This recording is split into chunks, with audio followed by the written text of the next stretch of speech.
we're going to be playing Echo for potentially the last time on this channel. And then we're going to be going to Arches, which is, I think, 5 years after the events of Echo. I am looking forward to this a lot. So without further ado, let's get started. I was told that these are rather short stories, so these are probably not going to last us very long. So we're going to go through all of these, and then we're going to be going to Arches.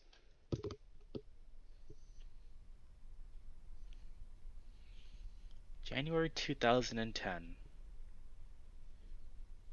2010, dude. I'm telling you, life was so much simpler back then. What makes a good date? Chase told me dinner and a movie. Personally, I felt like having the dinner half of the date at my house would have been really nice. I mean, it's cleaner than any restaurant you might find in Payton, and my mom's a great cook. Still, I can tell by the way Heather has her head down, she's really unhappy. I feel a sort of sinking feeling in my chest. It sort of set the mood for the night so far. Mom drives us to the movie theater, and I start to get restless, noticing how late we are. The movie is supposed to be really good, and it takes place in space, which is my favorite. Mom tells me not to worry though, since previews usually fill the first 15 minutes. Finally, we park and I hop out and hold the door open for Heather. I notice that she's taking her time getting out, so I wait for her as Mom goes in to get the tickets. Why is your mom coming? Her voice is a whisper. I reach out to shut the door, but she does it herself, a little harder than she needed to. I stand there for a second, not sure what to say. Well, it's really hot out. Staying in the car would be too... Never mind. Heather stalks ahead of me, and I feel that sinking feeling again. It's only now hitting me that bringing Mom was a bad idea. Now that I told her to come, Mom sort of just invited herself. Chase gave me a bunch of tips on how to... Oh, wait. Actually, yeah, who are we talking? Who are we in this story now? Chase gave me a bunch of tips on how to make the date go well, but he never said anything about parents. Maybe it was so obvious that he didn't think he had to tell me. That thought just makes me shrink into myself even more, and I can feel my face get hot. I push my paws into my pockets and follow after her, trying to keep my ears upright. Mom's really nice and sits about 5 rows behind us, but Heather still seems pretty angry about it. She keeps moving her sitting position, folding her arms and making pouting faces. Oh wait, are we playing as TJ? Each time she sighs, I feel myself cringe just a little more inside, and now I can't even focus on the movie. After about 30 minutes, she adjusts her seating position again and knocks some popcorn into my lap. I lean over to her, whispering, "Oh yeah, we are TJ. Okay, cool. What's wrong?" She shrugs, keeping her eyes on the movie. I lean back into my seat again, trying to keep my ears up, especially with Mom behind us. The drive back home was pretty awkward. Mom goes on and on about the movie and what she thought of it, which is fine because I can tell Heather isn't in the mood to talk and I have no idea what to say. As we drive back into Echo, Mom looks back at us. "Alright, Heather, would you like me to drop you off at your house? Actually, me and TJ wanted to talk about a few things. Would it be alright if I stayed over for a little while longer?" "Sure thing." I look over at Heather, but she doesn't look back at me. I have no idea what she's talking about, and I think I'd rather not find out. There's nothing I can do though, so when we pull over in the driveway, I quietly get out and follow Heather into the house. "How was the movie?" He says it without looking up from the TV.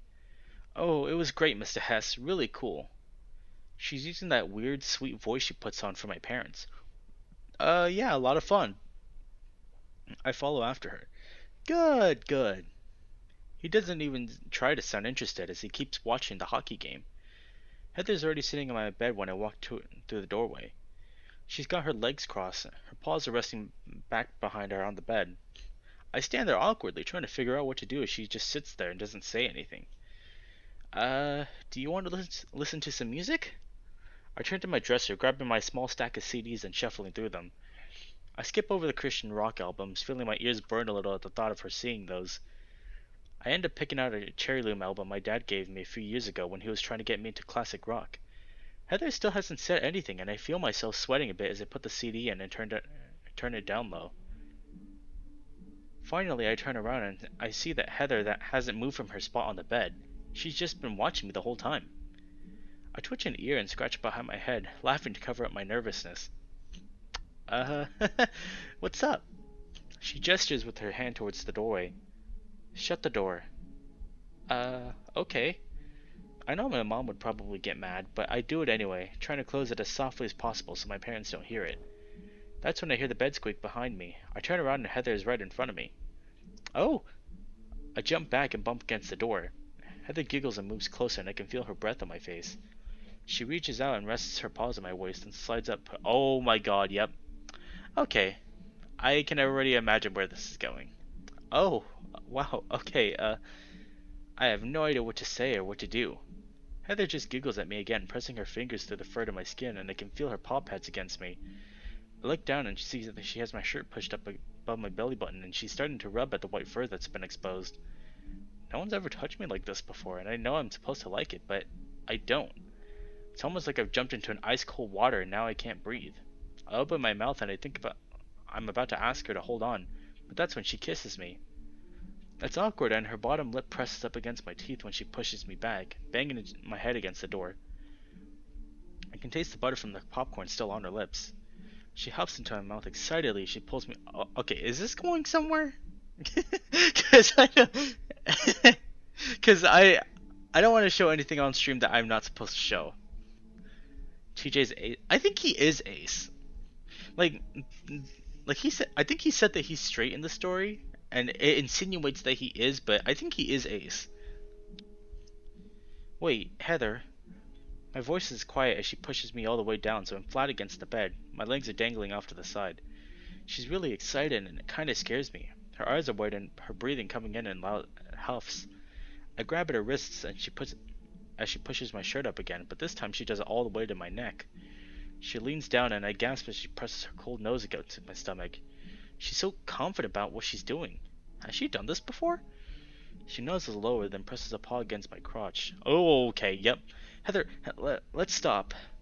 I quickly push my shirt back down. Heather stares at me, then awkwardly stands back up, folding her arms. You weren't enjoying it. I keep pretending to adjust myself, having no clue about what I'm about to say. No, it was okay. It's just, I'm just not ready is all.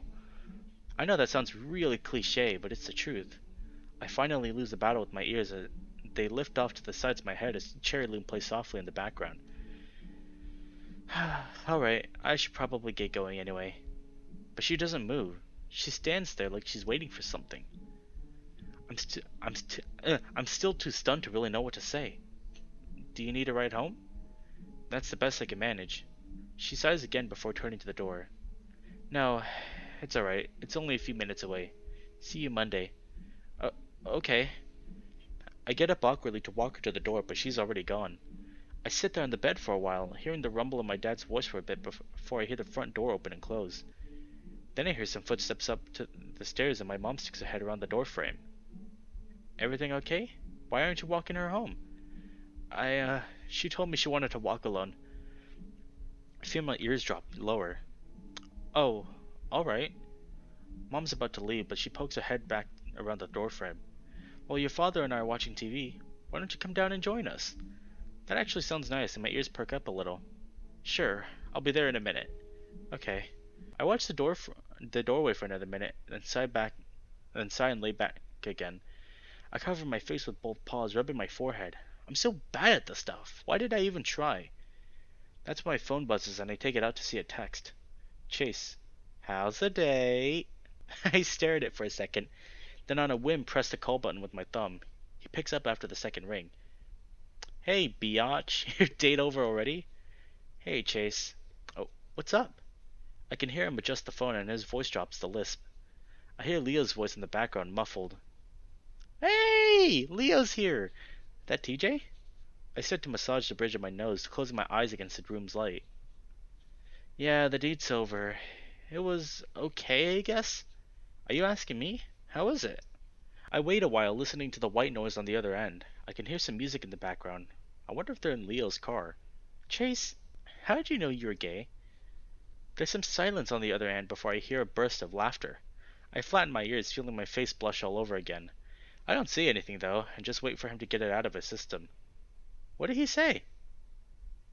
Leo sounds really close now, like his muzzle's right up against Chase's. I hear some more adjusting of the phone going on before Chase finally responds. Sorry. I just didn't expect that. Are you on your computer? Yeah. I get off my bed and walk over to my desk, waking my computer up. Okay, go to the website Thickfur. I type in the URL and press enter. Immediately, a buff fox with no clothes on pops up. He's got his paws on his privates and he's sort of pushing them up. There's a bunch of other pictures too, but I don't have the time to process them as I jump and close the browser. I dart my eyes behind me, half expecting to see mom and dad staring around the corner, their eyes wide in horror. Chase! So, you hard? What? No! Then you probably aren't gay, TJ. You like looking at boobs, don't you? I pause. Well, wait a minute. Don't you? Well, not really, I guess. This isn't you being all Christian, right? No, I'm fine with this stuff. I just haven't really given it much thought, I guess. I guess you could be asexual. Ah, Leo, stop it! I can hear the phone getting bumped around again, and I think I know what's going on. What are you guys talking about? His voice is playfully accusatory, and I can hear some more shuffling with the phone as, I assume, Chase tries to move it away from the wolf. Alright, TJ, I better get going. I'll talk to you more about this on Monday, okay? Okay. Later, Teach! Leo's voice is muffled, like he has something in his muzzle. And listen, TJ. He sounds strained. Heather's, well, she's not that. It's just not a big deal, alright? Okay, I'm gonna go. Talk to you later. See ya. I hear Chase start to snap something at Leo before he hangs up. I drop my phone on the bed next to me and close my eyes, tempted to just fall asleep right then and there. I feel better. Chase always had a way of making things seem alright. He offered doing a double date with us, but Heather didn't want to, so it didn't happen. It would have made things a whole lot better. I start to wonder what Chase and Leo might have been doing. He was probably nibbling Chase's ear. Leo does that a lot, in front of us too sometimes. I actually think it's kinda cute. My paw drifts down to my crotch, and for the first time in the past few hours I feel... TJ? I jump as I hear my mom call from downstairs, jerking my paw back. Oh, coming! I quickly sit up and slide off the bed, going downstairs to watch the rest of the game with my family.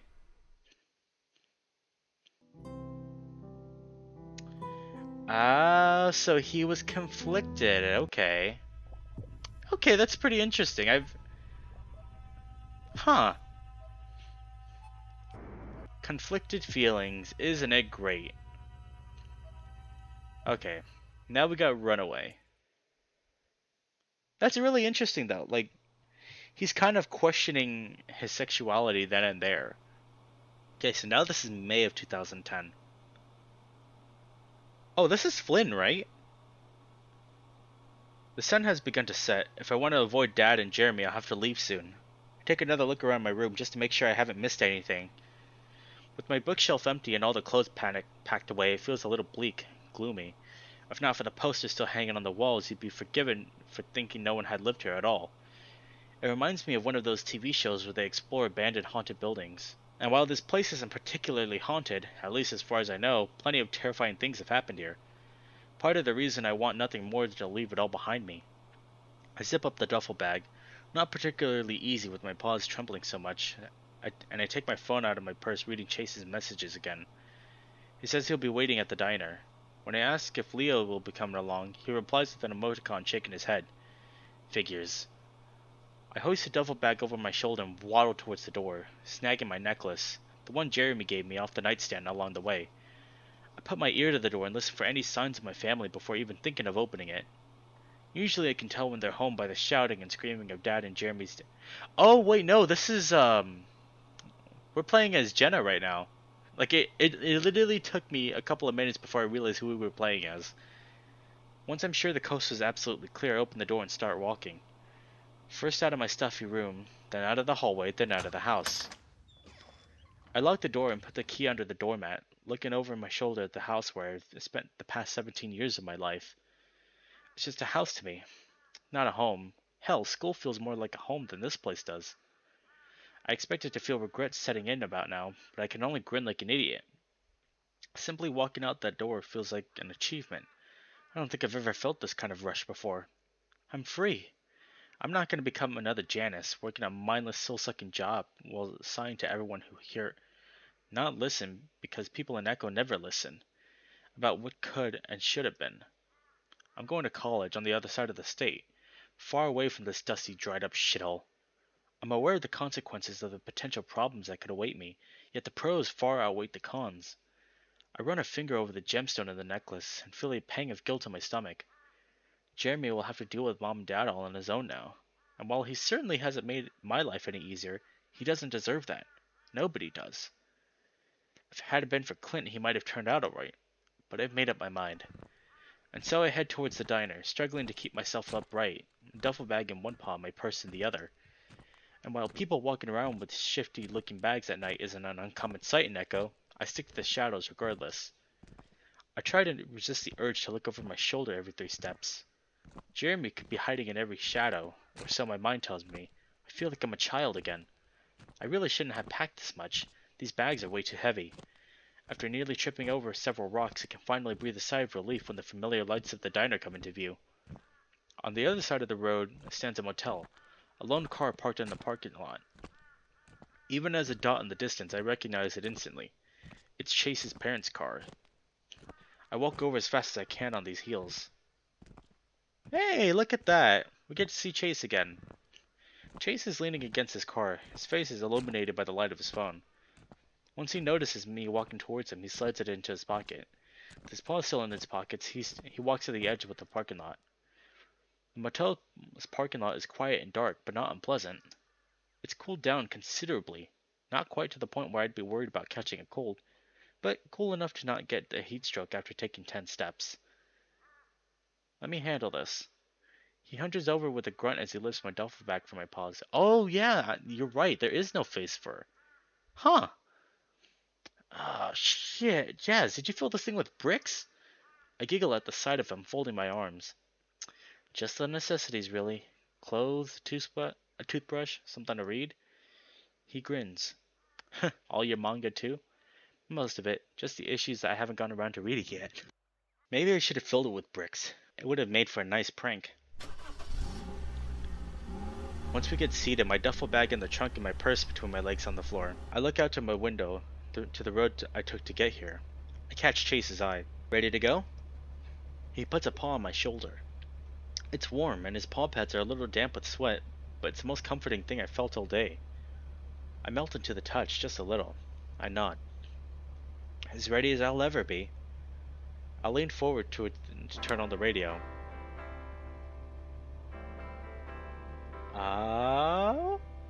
One of Chase's and Leo's songs, or as Flynn likes to call them, emo garbage with shitty lyrics, starts playing. Probably explains why the car reeks of Leo's cologne. While I don't particularly like the music, it's still miles better than the country music that usually plagues a local radio station, so I leave it on. Chase wraps his fingers on the steering wheel in time with the beat. When he notices I'm looking, he quickly averts his gaze, messing with the rearview mirror instead. I chuckle. He's cute. A different brand of cute than TJ, but cute. Where's Wolf Boy anyway? Out with the pack? His parents needed him at the shop. He said it was urgent. I thought his parents' place was closed at 6.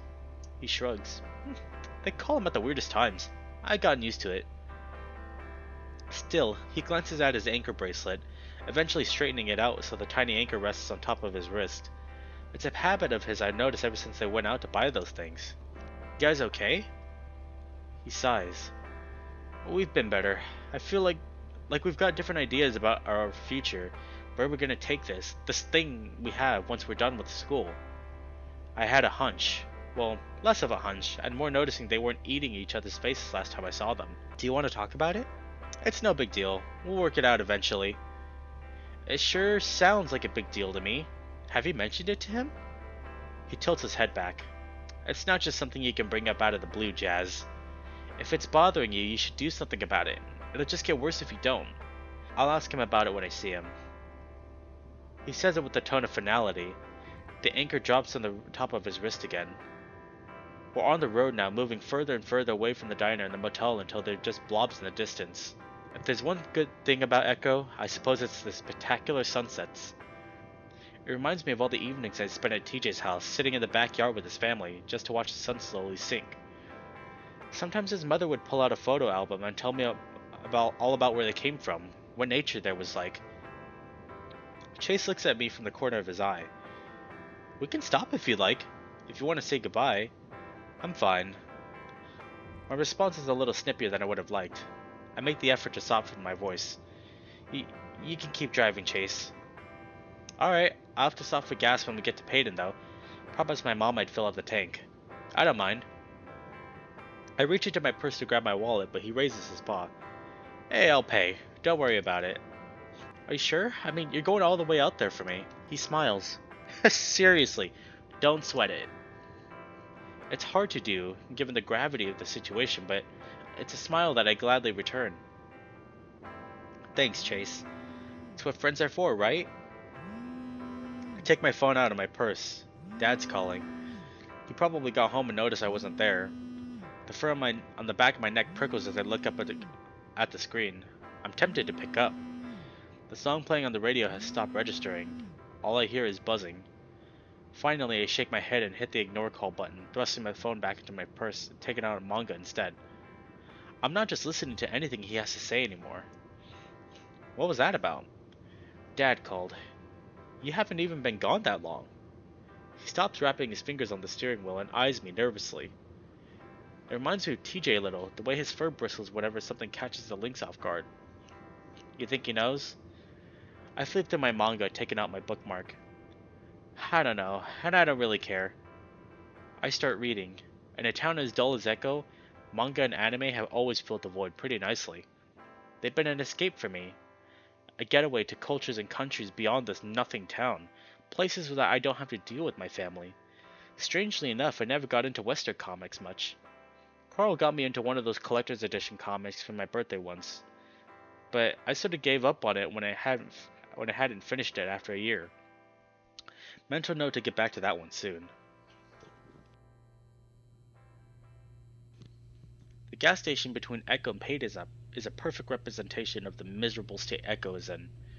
It's old and decrepit, to say the least, and what little staff it has consists mostly of junkies saving up for the next fix.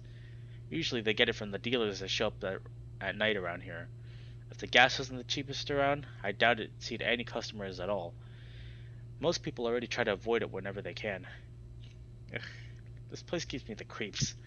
Looks like it came straight out of a horror movie. It does. I smirk at him. Do you think there's any spiders around? He turns to me, an interesting mixture of fear and frustration etched on his face as his muzzle opens, only to close again like a fish trying to get some air. Don't even joke about that. There's probably some really big ones. I walk my fingers up to his arm on the back of his neck, then pinch him. Boo! Jasmine! He swats my paw away with a yelp. Stop it! I laugh. I swear, TJ keeps it better than you sometimes. He snorts. Only because you go easy on him. He's not wrong. The one time I played a Chase Caliber prank on TJ, he spent hours crying in his room afterwards. It was the only time I'd ever seen his mother legitimately angry, a stark contrast to her usual sunny disposition. Not much scares me, but that was a frightening experience. Hey, he's been through a lot already. I don't want to scar him for life. He raises a brow. But I'm fair game? Well, I get the best reactions out of you. He sighs. Ah, foxes. I always feel a little guilty about playing into Chase's arachnophobia, or Chase's little spider problem as his mom always calls it. But he's just so damn fun to tease. My greatest moment has to be when we emptied an entire bag of those tiny rubber spiders in his backpack when he was changing for gym class. I can still remember the look on his face when he opened to get his lunch. Priceless. Aw, did I offend you, Chula? I give him a playful pat on the back. He pulls back almost instantly as if he was afraid I'll do something. Want me to call Leo so he can kiss you all better? The exasperated look on his face is pure gold. If it wasn't so dark, I'd be filming right now. Don't... Jasmine... He starts fiddling with his bracelet again. I think there's only hillbilly serial killers around these parts anyway. Nothing to worry about. After getting another look from him, I lay off, completely satisfied. Chase gets out of the car to pump gas. I look out the window again to the convenience store. There are a few truckers here, but not much else. This place could use a clean. Shame that most likely won't ever happen, and probably hasn't since what, the 50s? The most recent addition to the building is a poster for the Trinity Weasel movie starring Julia Blasco, which came out about 2 years ago. I think TJ was the only one who really liked that movie, come to think of it. My stomach rumbles when I notice the sandwiches set out on the counter. I eye the clock. It's about 8 and I haven't had dinner. While I could have grabbed something at the diner, I didn't want to risk Janice seeing me and calling my parents. The sandwiches they sell at the gas station may not be as fresh or as tasty, but they'll have to do. I make a grab for my wallet again, catching my phone mid-buzz. Grumbling to myself, I take it out of my purse. 15 missed calls since the last one I saw. 14 from Dad, 1 from Jeremy. I don't know whether to laugh or cry, to be honest. I can only shake my head in disbelief. Not even an hour, not even half an hour into my little escape attempt, and they're already trying to drag me back to the madhouse. As long as they don't follow me here, I have nothing to worry about. But I can't shake the thought of the possibility of them just showing up or calling the police, or 1,000 other things they never actually do. I don't feel like leaving the car anymore. I don't feel all that hungry anymore either. Something light will do. I tap at the window to get Chase's attention, then roll down. Mind grabbing me something from the store for me, Chase? Of course not. What do you need? I look up from my manga when he comes back, carrying a small plastic bag with the gas station's logo on it. One for you. He says it in a sing-song voice, dangling a strawberry-flavored popsicle in front of me, which I greedily snatch from his paw. And one for me. These popsicles come from Carl's mom's company. I've seen and eaten them more times than I can count. Back when we were kids, Carl used to boast that we were paying for his pocket money whenever he caught us eating one. Considering Carl's mom would always give us entire bunches of them for free whenever we visited, though, we never had to buy all that many ourselves. Remember when I liked strawberries? That's sweet of you, Chase. I take a whiff of the familiar sugary, way too chemical scent. Well, it was the only flavor left in stock. I mean, yeah, I did. Better check the expiration date. Might be older than we are. The rest of this place certainly is. I take a little bite. I think it's safe. I'm not dead yet, at least.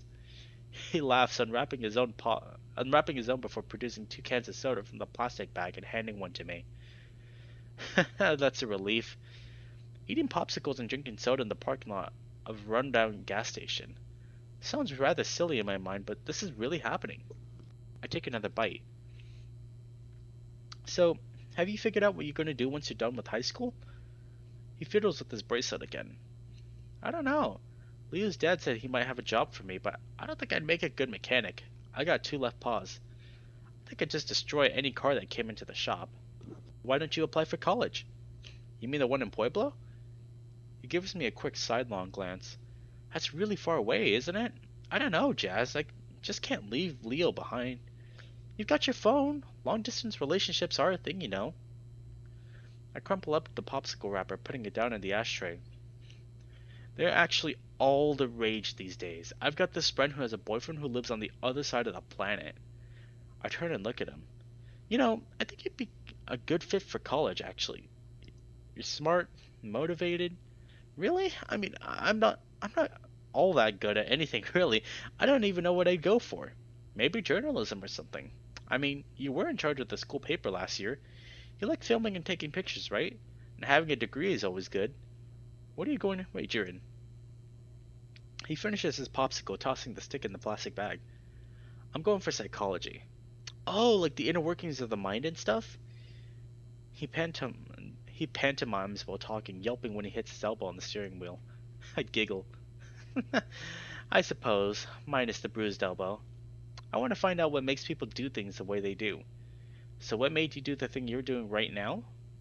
His expression takes a turn for the serious. Why'd you decide to run away? For a moment I'm speechless, all the heat drawn from my body as we look right at each other. I thought he was okay with me leaving when I told him, but now, his tone is almost accusatory.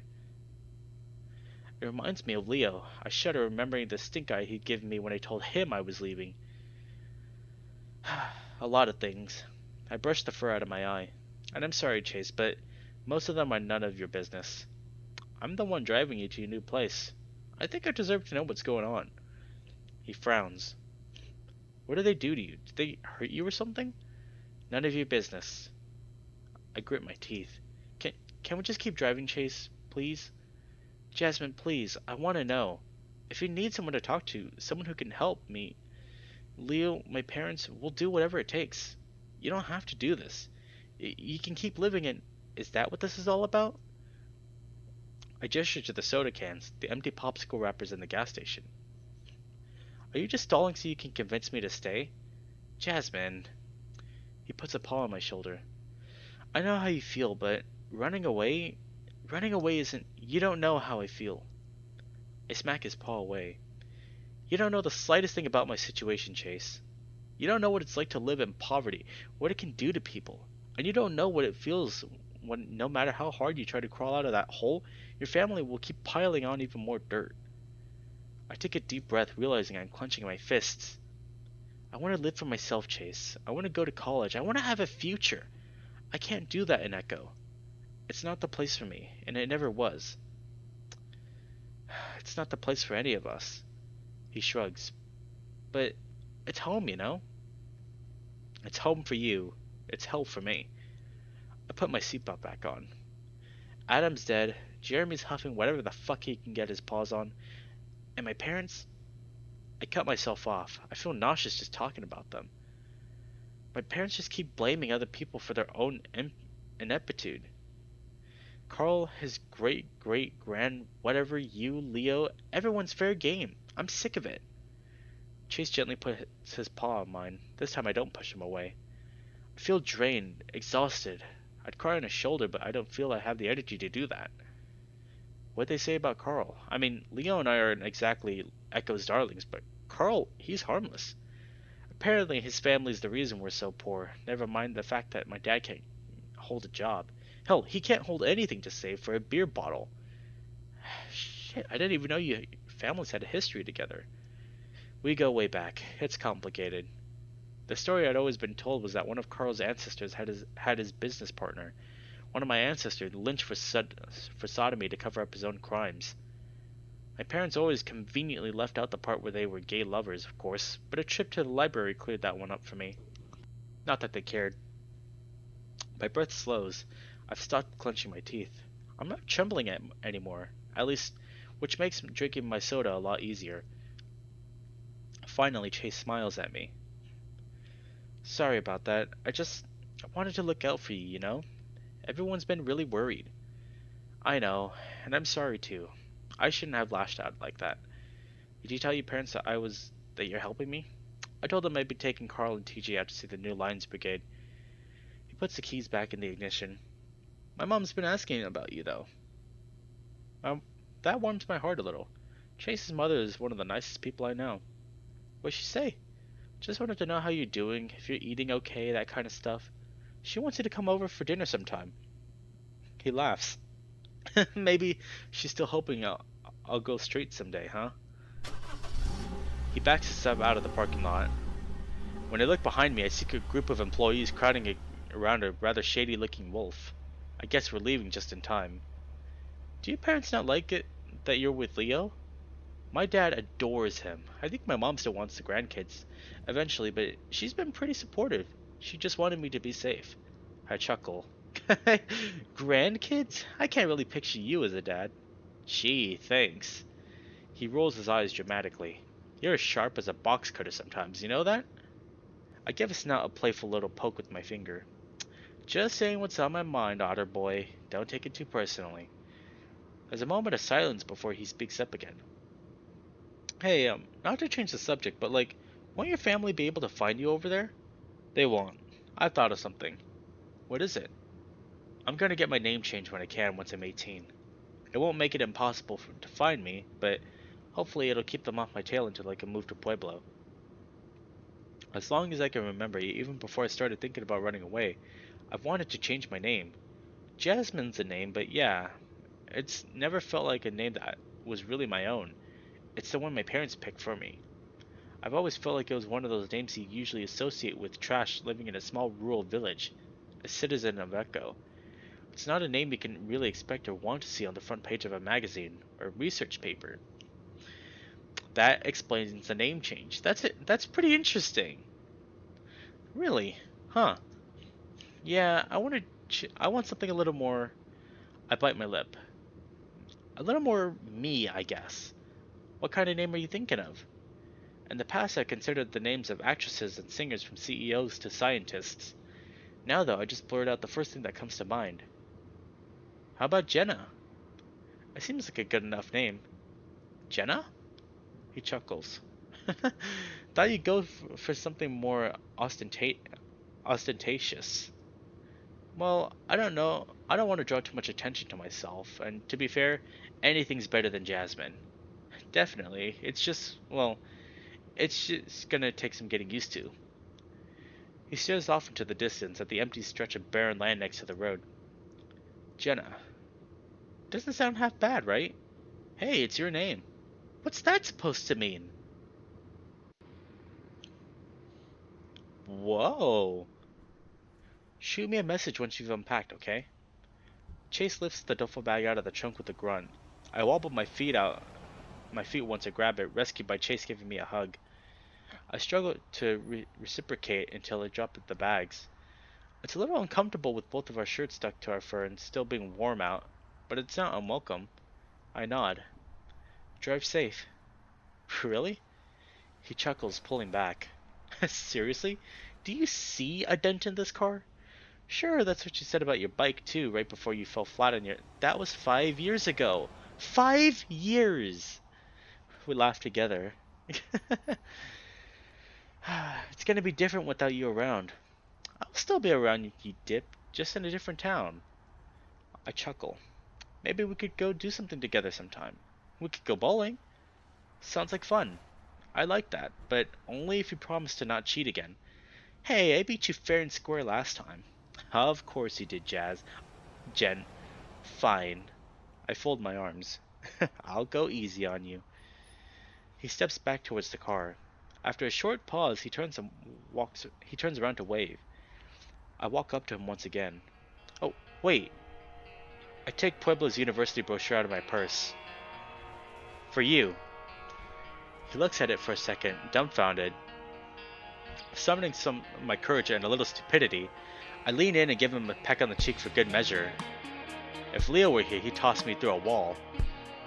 Thanks, Chase, for everything. You've been a big help.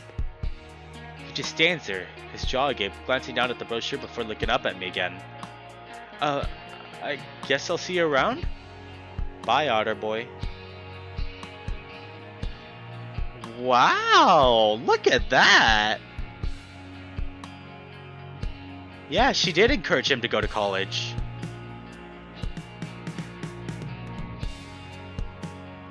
Woo, this music I vibe with. I grab the bags again, unable to keep myself from giggling softly as he stumbles to the car door. Confused look of bewilderment still etched on his face. He clutches the brochure tightly, and I catch a glimpse of him reading through it before he drives away. When he honks the horn, I do my best to wave in spite of the bag, smiling to myself, all alone in Payton in the middle of the night. Chase might be the only game Leo ever beat me at, but odds can still change. With the bags in my paws, I waddle to the old beat-up door and wait for the door to my future to open. Oh, these are really nice.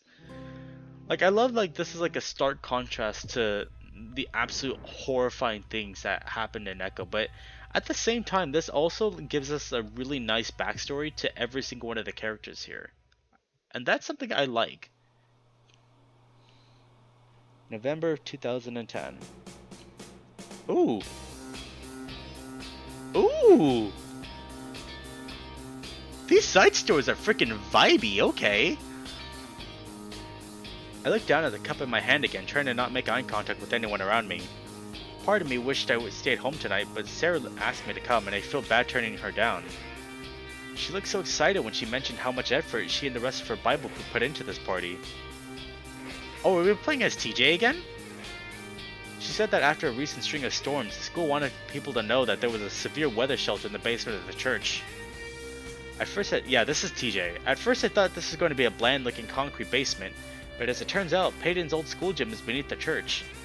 It's a small basketball court with bleachers that fold back against the walls, and old basketball rims are pulled up towards the ceiling so they're out of the way. Sarah and her friends strung up streamers and lights all along with all sorts of other party decorations, turning this drabble gymnasium into a pretty cool party room. A disco ball hangs from the ceiling, reflecting lights over the room, while a DJ stands off to the side taking requests for which songs to play. So far, mostly 80s and 90s pop songs. A group of adults stand around the DJ, probably to make sure nothing too risque is played. Almost all of us are standing around talking or avoiding eye contact, save for a few adventurous souls dancing awkwardly next to each other. I finish off my last of my drink and decide to head back over to the punch bowl. I keep my head down, avoiding eye contact as I walk through the crowd. I reach the refreshments table and ladle more juice into my cup and sigh to myself. I really shouldn't have come here tonight. My parents are out of town for the weekend and I had to ask Chase and Leo for a ride. I figured since they were already heading to Payton tonight, it would be alright. Something about their mood made me think I had ruined their night. I told them that I'd try to find a ride home with someone else and that I'd call them if there were any changes, but they said not to bother. Chase said they'd stick around, that it's not like they had anything better to do. The way he said it made me realize I made a mistake bringing them into this. I can't take my mind off of it now. I tried to make Sarah's night a little bit better, but ended up ruining Chase and Leo's. Now I'm avoiding Sarah and I can't help but feel like I'm ruining everyone's night. I have to stop myself from thinking about it too much. I bring my cup to my lips and drink so that I'm doing something, if only for a few seconds. I end up downing all of it and I close my eyes. I focus on slowing my breathing to starve off a panic attack and I feel it's coming on. It takes a few minutes, but finally I can feel my heart rate slow and my body relax, only to be startled by a hand touching my shoulder. Hey! Oh, hey! My voice is squeaky. She smiles a little at that. I was hoping to find you here. I was looking for you earlier, but I got caught up with Jessica and Amber. Her eyes dart around as she blushes. Would you like to dance? I can't help the shocked expression that I'm sure is on my face. My eyes dart to the ground. I start mumbling out an excuse before Sarah reaches for my hand and pulls me to the dance floor. The cup I'm holding slips from my hand as I lose track of myself. Everything seems to fade away as I follow Sarah onto the dance floor. She turns to me and pulls me closer and places my hand on her hip. I hope the music is loud enough to mask the gulp I make when my hand touches her dress. Sarah's off wearing an off-white sundress with a red ribbon around her waist, and I can't help but stare with how cute she looks. I feel overdressed in my outfit. My mom had laid out my clothes for me before she and Dad left. A light blue dress shirt and tied pair with slacks. Sarah's smile snaps me out of my reminiscing as she waits for me to take the lead. I force myself out of my trance and take a tentative step right onto Sarah's foot. She squeaks and pulls her foot away. Oh, sorry. Sarah just giggles at me while my face burns. There are a few more missteps before we get a rhythm down, and I can't help but feel kinda good about myself. At least I still have a chance at making Sarah's night and not completely ruining it. Her smile seems to have a way of relaxing my nerves, and soon enough I'm smiling back at her. The next song is a faster tempo and we let go of each other. Sarah shakes her hips and moves her body to match the beat. I fumble, not knowing what to do with my hands, so I start to copy Sarah and hope she doesn't notice. We dance together, laughing and occasionally singing the lyrics to songs we both know. Every now and then we bump into each other, which forces a few laughs out of us, although I'm suspicious that she's doing it on purpose. Before long, the tempo of the music starts to slow, and we find ourselves slow dancing once again. Sarah pulls herself closer to me this time until our bodies press together. She looks me in the eye and smiles warmly before putting her head on my shoulder. My body tenses and I can feel her breathe warm against me. I can feel her body press into me as she hugs me tighter. It feels nice. In that moment I realize just how much Sarah enjoys my friendship. I feel that she trusts me. It's been so long since I felt this comfortable around. Not even Jenna or the others make me feel like this. I haven't felt safe around anyone in such a long time, even my own friends. But with Sarah, it's as if I can let my guard down. I feel like I could do no wrong to her. I gently pull her into me, returning her embrace and smile. Unfortunately, my body reacts to this in the worst way possible, and my smile fades as I feel my pants getting tighter. Ooh. We start to step out of sync and I can feel her torso grind against mine. I can feel her press her hips into mine.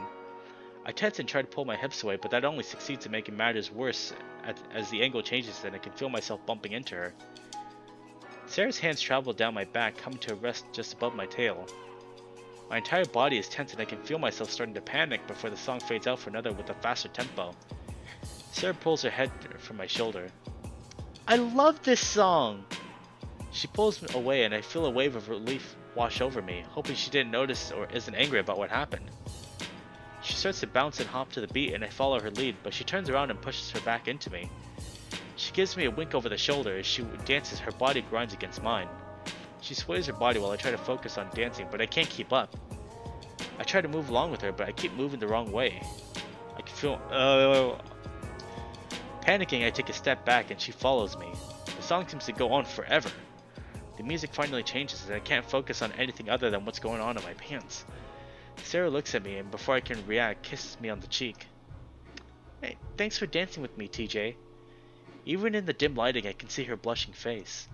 I'm gonna take a break, but I want to dance with you again before the party ends, okay? Okay. I watch as she walks away, not realizing my eyes are on her hips until she disappears into the crowd. A tightness in my pants snaps me back to reality as I fumble to put my hands in my pockets, hoping to hide what's going on in there. I look around for signs to the bathroom and I make my way out to the party room. The exit. Oh my god, that is a horrifying hallway. The exit is a long tunnel that leads to the church. The air in here is damp and cold as I step into the hallway and I feel a wave of cold air hit me.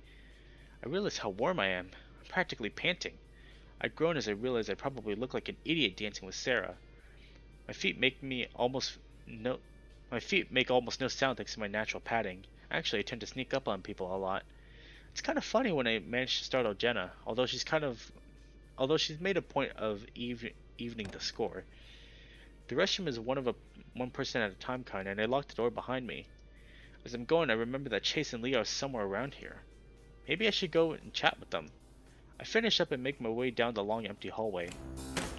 I try looking for Leo and Chase, but it's hard to see much in here. I stand on my tiptoes, hoping to see Leo's ears since he's so tall. Nothing. I circle the room twice before I give up. Maybe they went outside. I make my way back to the exit and walk down the side-lit hallway again. This time I turn the opposite direction at the end and make my way upstairs and into the church. Oh my god. This is a church. That is actually kind of horrifying, I'm not gonna lie. The chapel ceiling makes the hall seem twice as large as it is. Candles sit lining racks along the walls. A few are lit, but most are not. An altar made of marble and covered in a white cloth with gold trim stands in front of the big wooden cross. A wooden podium stands off to the left of the priest to give his sermon. Wooden pews fill the empty space in the hall, while a balcony for the choir overlooks the entire chapel. The church organ is on the balcony, probably so the kids don't mess with it. I walk through the front door, thinking maybe they went out for some fresh air. No one there. I make my way to the parking lot to see if Leo's truck is still here. My heart sinks a little low as I walk toward the lot, the thought of them abandoning me at my weird Christian party in front of my mind. Luckily, I spot Leo's truck sitting near the back of the lot, so at least they're still here. But that's not where we parked when we got here. That's weird. Maybe they went to go get something. I head over to the truck, passing under the street lamps. The lights are dim and the lot is mostly dark, including the space Leo's truck is occupying. I assume that they just got back from wherever they went and are still in there, so I make my way towards the truck. I can start to make out that someone is in the driver's seat, but the passenger seat is empty. I can't quite make out what it is, but it has to be Leo, right? I can see his silhouette outlined by the back window, but something seems off, like it doesn't really look like him. I slow my pace and try to make out what I'm seeing. I stop about 30 feet from the truck and squint my eyes. Suddenly, the silhouette starts to move, but not just that. It starts to morph and change and split in two. The second shadow moves to the passenger seat. I start backpedaling as the driver's side door opens, and I'm about to turn and run when the headlight comes on and Leo leans out. Hey, TJ, that you?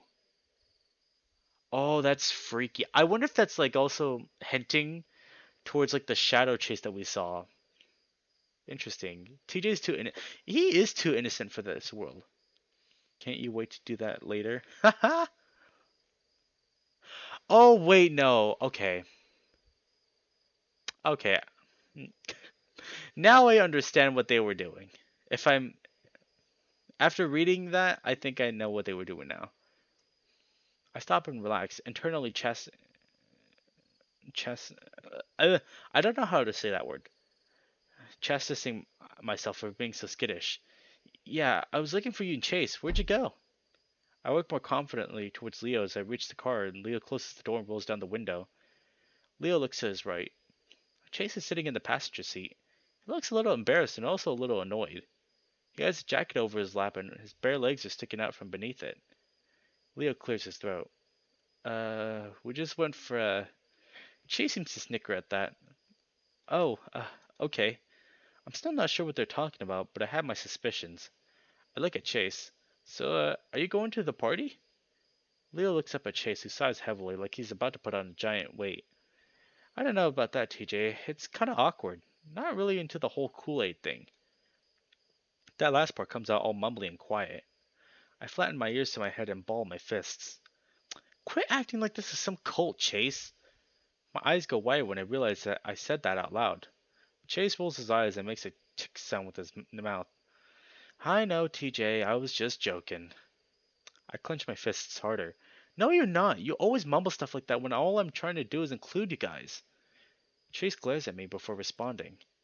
Well, maybe it's because I'm not comfortable being in a place that thinks people like me and Leo are disgusting. Who in there thinks that you're disgusting? You know most of them. You've hung out with me and Sarah before, so who in there thinks you're disgusting? Chase rolls his eyes again, and Leo seizes the opportunity to step in and raise his hands. Look, Chase, we're here on TJ's behalf. The least we can do is stop in and say hi. Chase mumbles something again, but I ignore it. Chase, Leo, can't you? Oh, wait, I already read that. We'll head inside in a bit, Tej. We'll stick around for a while, and then we'll all head home, okay? Leo's tone puts me at ease again, but I'm still uptight about after what Chase said. Listen, I'm going to go for a quick walk to get some fresh air. Leo shoots a quick glare at Chase before turning to me. Alright, we'll be inside when you get back, okay? I nod, and because I don't want to have to say anything more, I turn and fast walk toward the road, passing under the dim lights of the parking lot as I do. I notice my lungs fill with cold air and a pressure seems to lift off of my body. I wonder if that's what it's like to go through a panic attack. It sure felt like one. I struggle to undo my cufflinks, noticing how shaky my hands are, but I manage to undo the pins and let my wrists breathe. I loosen my tie and unbutton the top few buttons of my shirt, feeling like I can actually breathe again. I look around the long stretch of road that runs past the church. There's some houses nearby, but the road is pretty empty except for the street lamps. One side of the road is a rocky gravel-covered hill, while the other side is flat open ground with the occasional house nearby. I stand on the side of the road under the street lamp for a few minutes more, and I don't really know why, but I take a step towards the darkness of Echo. As I walk down the road, I can feel the gravel shift under my toe pads and it tickles my feet. I force myself to smile, and I try to think about other happy things in life, but all I can think about is Chase and Leo. I sort of disconnect from what I'm seeing, drawing into myself as I wonder why I thought it had been a good idea to invite Chase. He's always been kind of mean, but today it's even worse for some reason. He'd always been okay with me and my beliefs, but I guess actually bringing him here had been too much. I stop and snap back to reality. It's completely dark and I look up. It seems I walk past the streetlights on the road. I turned around and looked back towards the church. I didn't realize I had walked this far. I could barely make it out from here. How long have I been walking? I sigh and start to head back, putting my hands in my pockets as I pick up the pace. I'm unnerved with how loud my footsteps are now. Each footstep is like nails on a chalkboard, causing the fur on the back of my neck to stand up. As I make it back under the closest street lamp, I check my phone to see what time it is. 9:30. Wish I had checked before I started walking, but I figured the party should have at least an hour left. I continue walking and go out to put my phone in my pocket. I miss and it tumbles to the ground. I stop to pick it up. The fur on the back of my neck stands up again. I thought I heard footsteps. After I stopped walking, there were echoes, but something about a few of them sounded different. But it had to be the echo, right? Whoa, holy shit. Okay.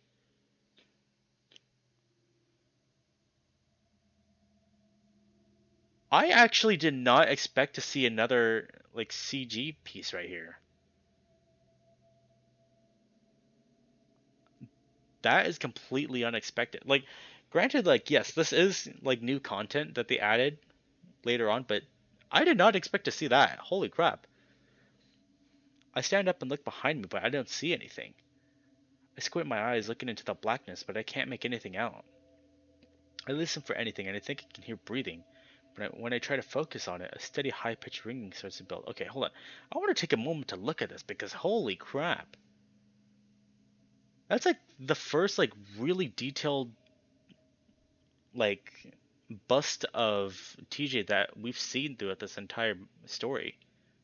That's really cool. The more I try to focus, the louder it gets. I try to focus on anything other than that sound, but there's nothing to hear. It's gotten so loud that I don't think I'd be able to hear a jet engine at this point. I feel my lungs start to burn and I release the breath I had realized I'd been holding. I was so focused on hearing something, anything other than that ringing, that I had ignored everything else. I inhaled the night air pierced by the sound of my breath being released. I must be going crazy. I take one last look around and start back towards the church again. But once I step out of the light, I swear I can hear footsteps start up behind me again. I focus on steadying my breathing, and listening for any out of place sounds again. I keep my head low and try to catch a glimpse of anything out of the corner of my eyes. I look ahead to see how far I am from the church, and my heart sinks. I'm not even close. I look towards the houses on the side of the road, but only one remains between me and the church, and it's still a few street lamps away. Even in the dark, I can see that it's a it's a dilapidated mess, and no lights shine from inside it. There are trees growing all around it and overtaking what's left of the house. I considered running and hiding in there, but there's no guarantee the door's unlocked, or worse yet, maybe that's the person who's following me lives. Just just keep walking. I can't see anyone, so it might be all in my head. Even if it even if it is someone following me, who has to say it isn't someone from the church? That would make them a good person, right? I make it under another streetlight, and then another. I pass under another two before I make it in front of the dilapidated house. Just then I hear ragged breathing coming from behind me and I spin around with a yelp. But there's no one there. A whine escapes my throat as I look into the darkness. Shouldn't I be relieved that no one's there? But I can still hear that ragged breathing. It sounds like it's coming from everywhere. I can hear to my left, but I can't see anything. I look to my right, but I don't see anything. I spin around looking in all directions, but I can't see anything. I turn my back towards the light pole and I slowly back up. Tears fill my eyes. Hello? Is anyone there? This isn't funny. I jump in surprise when my back touches the light pole. I can hear his ragged breathing coming from my right and moving to the left, just outside of the light. I shift onto my feet and I can hear his footsteps echoing in the darkness. Hello? That's when I see something. I think I can see him moving around in the darkness. A tall, lanky figure. He bends down and starts to walk on all fours, but that's what oh my god, but what I can make out disappears into the darkness again. It can be heard pacing around me as it starts to come closer to the light pole. I turn and back myself into the middle of the shining light. I hug my arms to my chest and whimper. I don't know where it is anymore. Whatever it is. I try to listen again, but that terrible ringing pierces my ears. I feel my face scrunch up and tears run down my cheeks. I feel another whimper escape my throat and as I look around in the night. I look back towards Echo and I see a car driving towards me. I feel a sense of hope wash over me. I start to look around, making sure that thing isn't going to grab me out of the shadows. I start to wave down the car, but as it pulls closer, the lights dim and I can see into it. My heart sinks and I back away towards the light pole as I glimpse the silhouette of the horns in the driver's seat and a bright red eye looking back at me. I stumble backwards away from the car. It pulls up next to me and rolls down the window down. TJ? Carl? Carl nods in a manner that says the one and only. He pulls a cigarette out of his mouth. What are you doing? Yeah, this is the first time we've seen Carl here. I let out a sigh of relief and rushed forward, grabbing at the door handle. Whoa there, Tej. I gotta unlock the door first. I fiddle with the handle, and Carl tells me to stop so he can open the door. I force myself to let go and look around, afraid that something is going to jump out at me right before I can reach safety. I can smell something bad in the air now, like someone who hasn't bathed in months or a rotting dead animal. It's closer now. I hear the doors click open and I scramble for the handle again. I can hear Carl mention the door being open and that I could sit in the front if I'd like, but I ignore him, too focused on getting inside the car.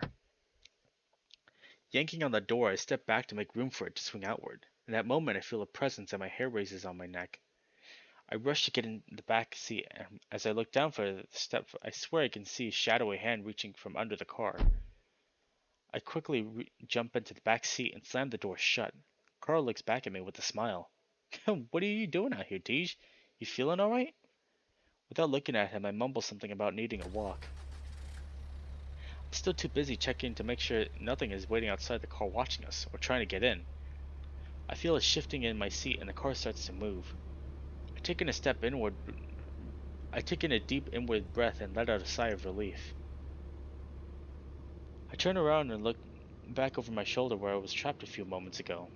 I blink a few times to clear my eyes and I can blurrily see the silhouette of a lanky, misshapen person standing just outside the light, but we've pulled too far away from me to make anything out clearly.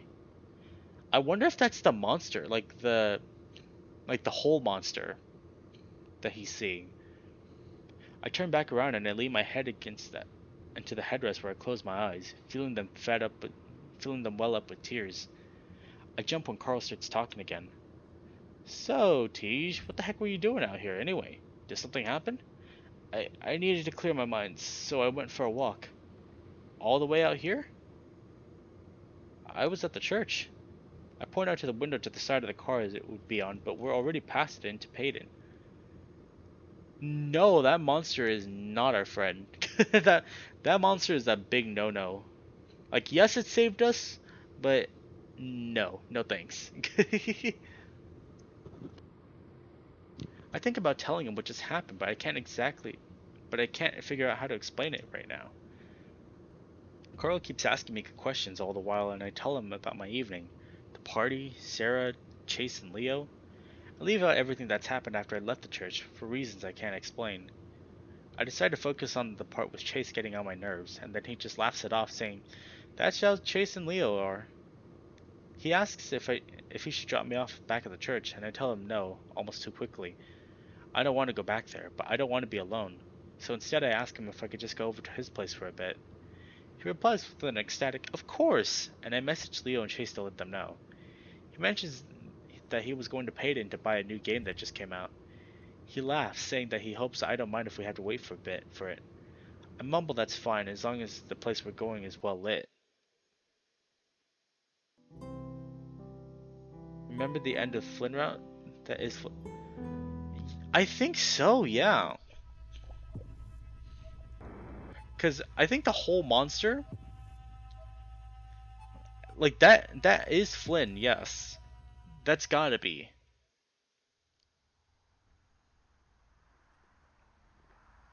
Oh, we're going into 2012 now.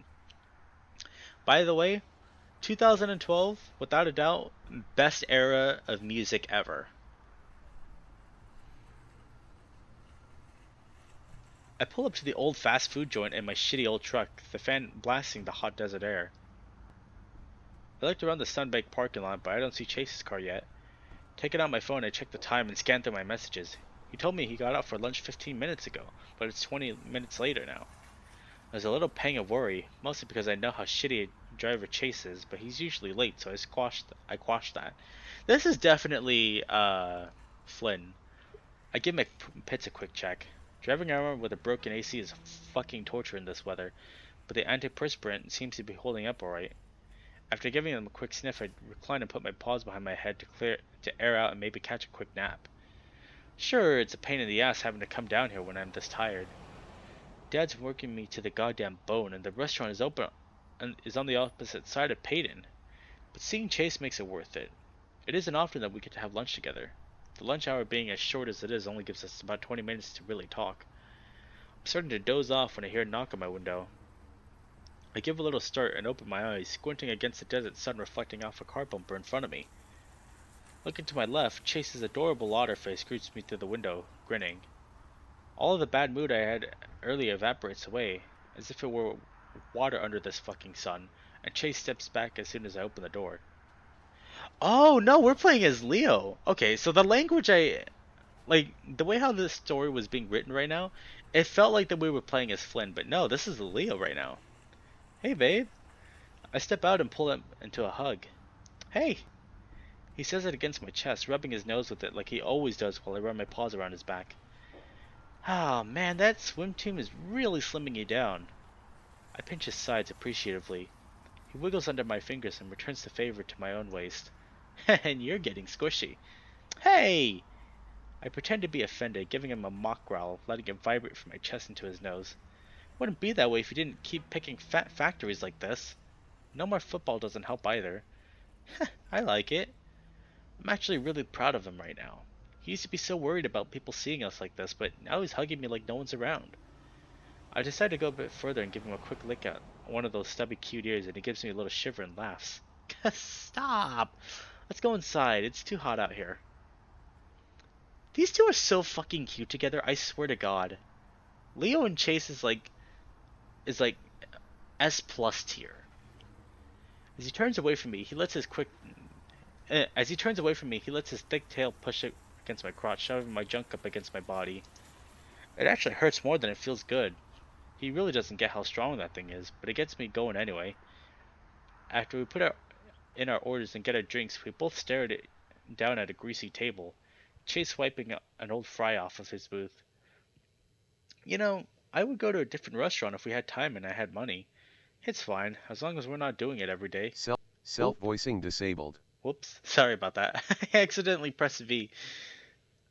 I stretch back, purposely puffing my chest out so my already tight shirt hugs my body even tighter. It's not lost on Chase as he gazes at the chest ruff poking out through my shirt, and I'm satisfied as I see a longing look come across his face. That's not fair, Leo. I've got another 3 hours of school. Just showing you what's waiting for you at home. Same dinner at the end of the Jenna route? I don't think so. Like, the Jenna route had, like, this bar area. This doesn't seem to be it. He rolls his eyes before pulling out his phone. Hey, no texting. Let's talk. What did you want to talk about? He doesn't put it away. Well, I toy with the straw in my cup. Is now a good time to bring it up? I always get annoyed when I see people making a scene in restaurants. Like, it's a perfect place to tell someone it's over or that they're gay. But Chase seems to be in a good mood. It's probably as a good time as any. Have you decided what you're going to do after school? Chase finally puts his phone down on the table and closes his eyes, sighing, and that makes me nervous. Uh, don't worry about it right now, Leo. I've still got a few months to decide. Fuck! How can you not worry when all that's gonna do is make me worry? And the way he says it, it sounds like he's already made a decision. I open my muzzle again, but he stands up, straightening his tight shirt as he does. Go into the bathroom. I'll be right back. I grunt and he heads off towards the back of the restaurant while I slump in my seat. The idea of Chase leaving is fucking terrifying. We've been this way for the past 2.5 years, and the way he's treating this decision, like it's just a fucking annoyance, makes me all the more frustrated. I feel like this relationship has only come into its own over the past year.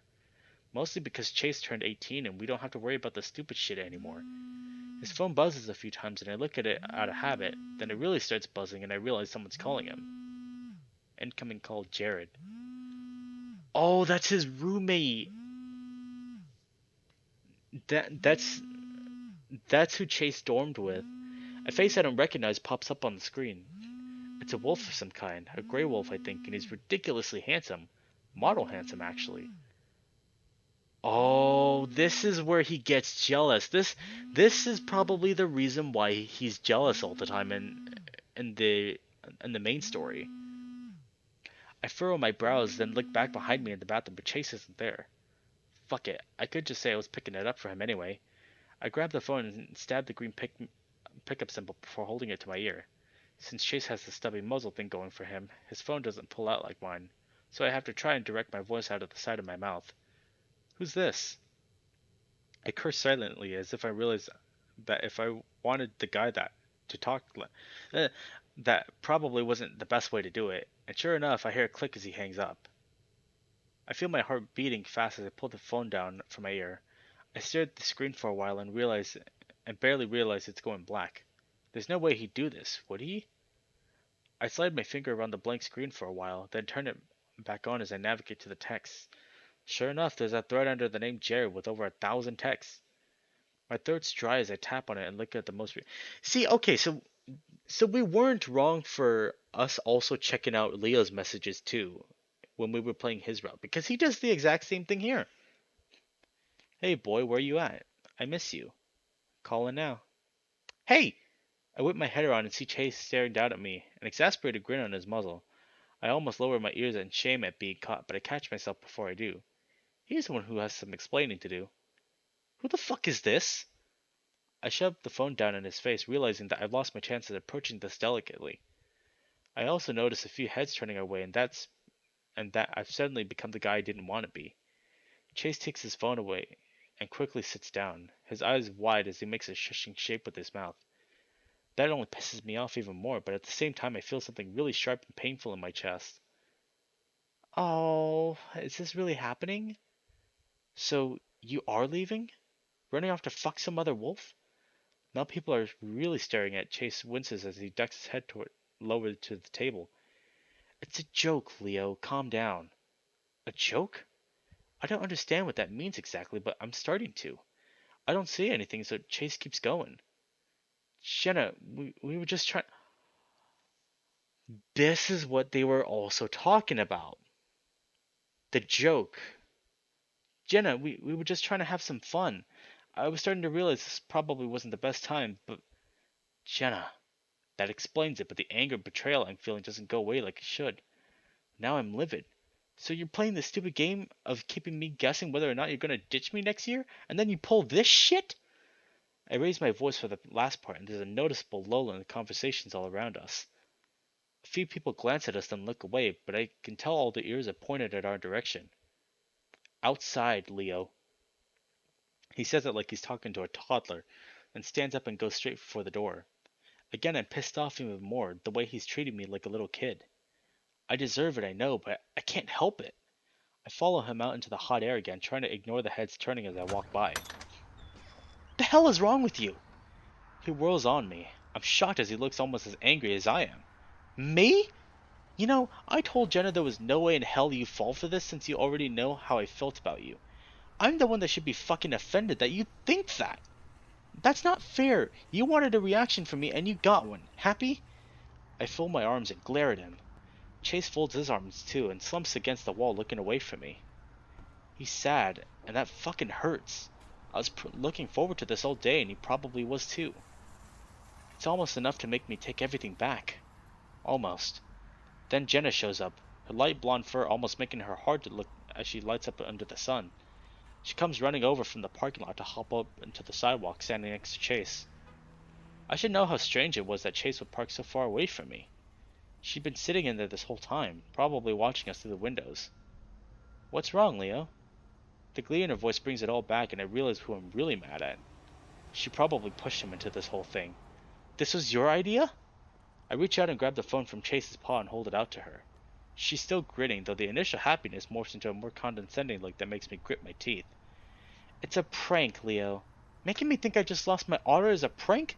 If this is a fucking joke, then you need to learn how to make one first. Why don't you learn how to take one? How was I supposed to take that? Just laugh and shrug it and say, well, fuck, so much for that. Is that what you expected? I throw my arms like a big exaggerated. I throw my arms out in a big exaggerated shrug. Jenna frowns and lowers her ears. Actually, we just thought you wouldn't fall for it. At least not this hard. I mean, come on! I cropped that from the cover of some teen magazine. It's in my number 2, if you didn't notice. She continues to frown at me. Chase is still looking away from us, and I feel like the big asshole that's ruined everyone's fun. It's, it just wasn't a good time, all right?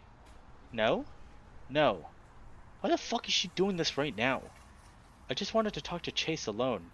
I look back into the restaurant and the server behind the counter is looking at us, a tray of food in her paws. Some of the patrons are staring too, like I give a fuck. What the hell are you doing here anyway? Semester ended last week, so you're staying at home for the summer? I give her a confused look. Of course not. I'm staying with Emily. I take a deep breath and I close my eyes. I'd honestly be happy to hear Jenna was going to be around for the summer. She hadn't introduced herself in such a fucked up way. I hear her give a heavy sigh and I open my eyes to see her rubbing her head, like I'm just the biggest disappointment. You need to calm down, Leo. How can we ever have fun if you're exploding all the time? I grit my teeth again and I have to work not to snarl. Telling me to calm down is the worst thing you can do right now. I'm tired, I'm hot, and I just wanted to have lunch with Chase. Oh. I glance at the phone and see it's already 20 past the hour, which means Chase has to leave now. I squeeze the phone hard in my paw, but Jenna doesn't seem like to notice. You're overreacting. I feel something snap inside, and rather than check the phone in Jenna's direction, I spin it and start to throw it down on the sidewalk.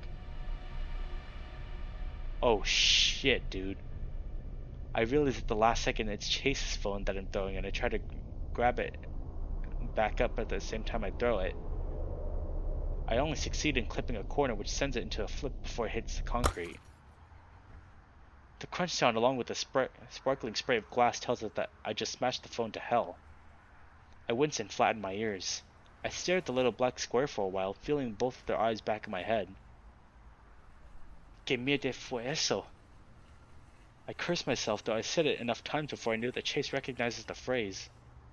Slowly I turn around, my face flushing as I try to meet eyes with them. Otter, I'm sorry. I'll buy you. I'm going to Pueblo, Leo. He's looking at me now, and his hazel eyes feel like they're piercing right through me.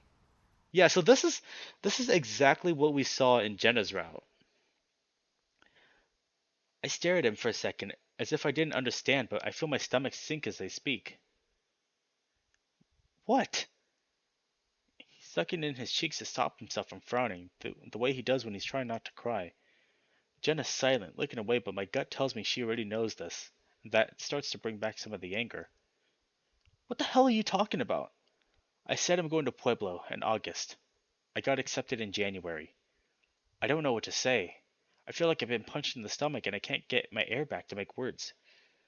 I say all I can manage. Chase. He turns away from me. I gotta go back. I'm already gonna be late. Jenna looks over at me and I finally see some remorse in her face before she jogs to catch up with Chase. I hear her start to apologize. I watch him go, desperately wanting to run up and pull him in my arms and tell him I'm sorry, but I know that'll probably make things worse. He likes to be left alone when he's pissed like this, but after dropping that bomb, I want to talk to him right now. No, we'll figure this out. Oh man, dude, and Leo's theme really fits him well. Like he's such a conflicted character in this story. Like he really does want what's best for Chase, but at the same time, like he can't really control himself. And that shadow Chase right there is the product of that. Yeah, you joined in probably one of the strongest scenes so far. I'll just talk to him when school lets out. Yeah, that's what I'll do. Just a few more hours. I watch him pull out of the parking lot and I wish he'd look at me as they drive past, but he doesn't. Neither does Jenna. I hesitate then pick up Chase's phone because he's gonna need it to recover some shit from it when I buy him a new one, then hop in my truck. I sit there for a second, not sure what to do. I feel sick and angry, and tired all at the same time. A lot of this is my fault. I punch the steering wheel, and that feels good, so I do it again, but then I realize people are still staring at me through the windows. I flip them off before I put the truck in gear. Is this why Chase is leaving me? Because I can't control my fucking temper sometimes? No, not leaving me, just working things out. As I'm driving down the road, the churning feeling in my gut finally gets to me and I pull my phone out, looking up now to correct my steering. I type what I hope is a heartfelt apology.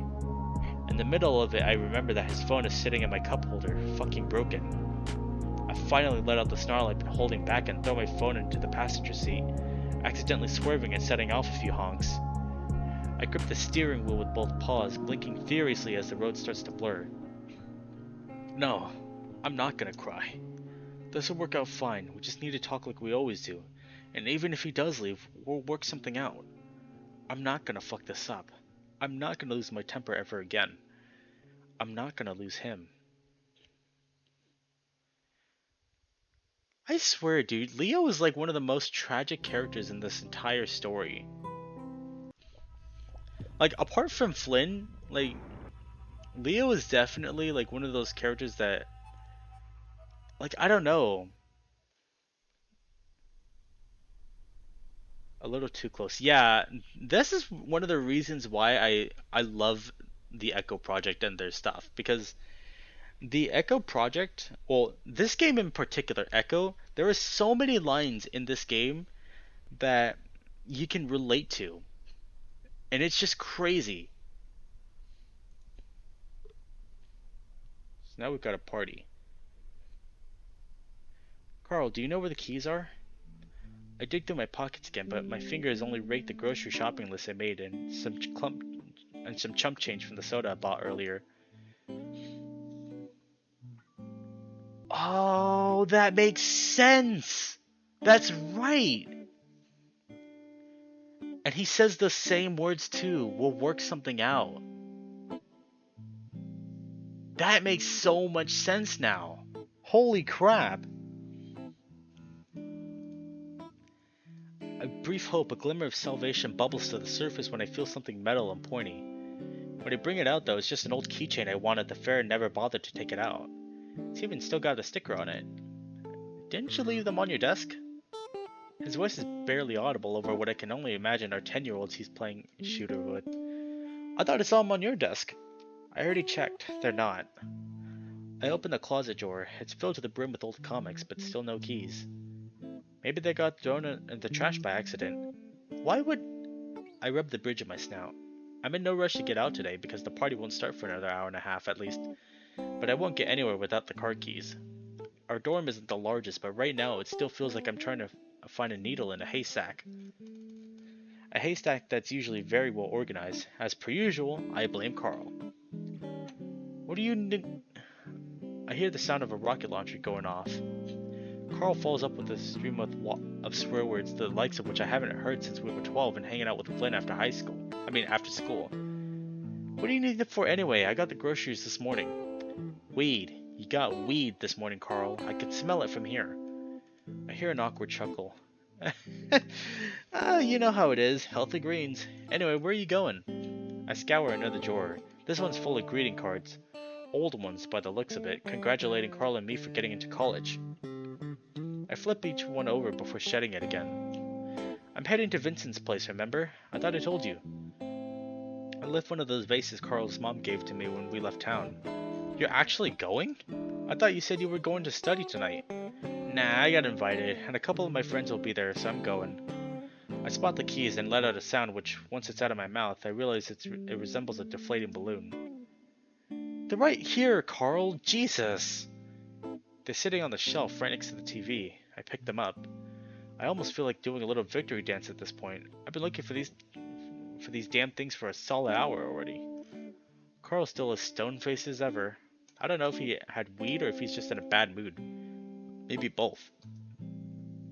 I sit on the bed with him. It's a far more comfortable mattress than the ones that came with the dorm. I think Carl's parents had it specially ordered when he left town. Carl doesn't tear his eyes off the game.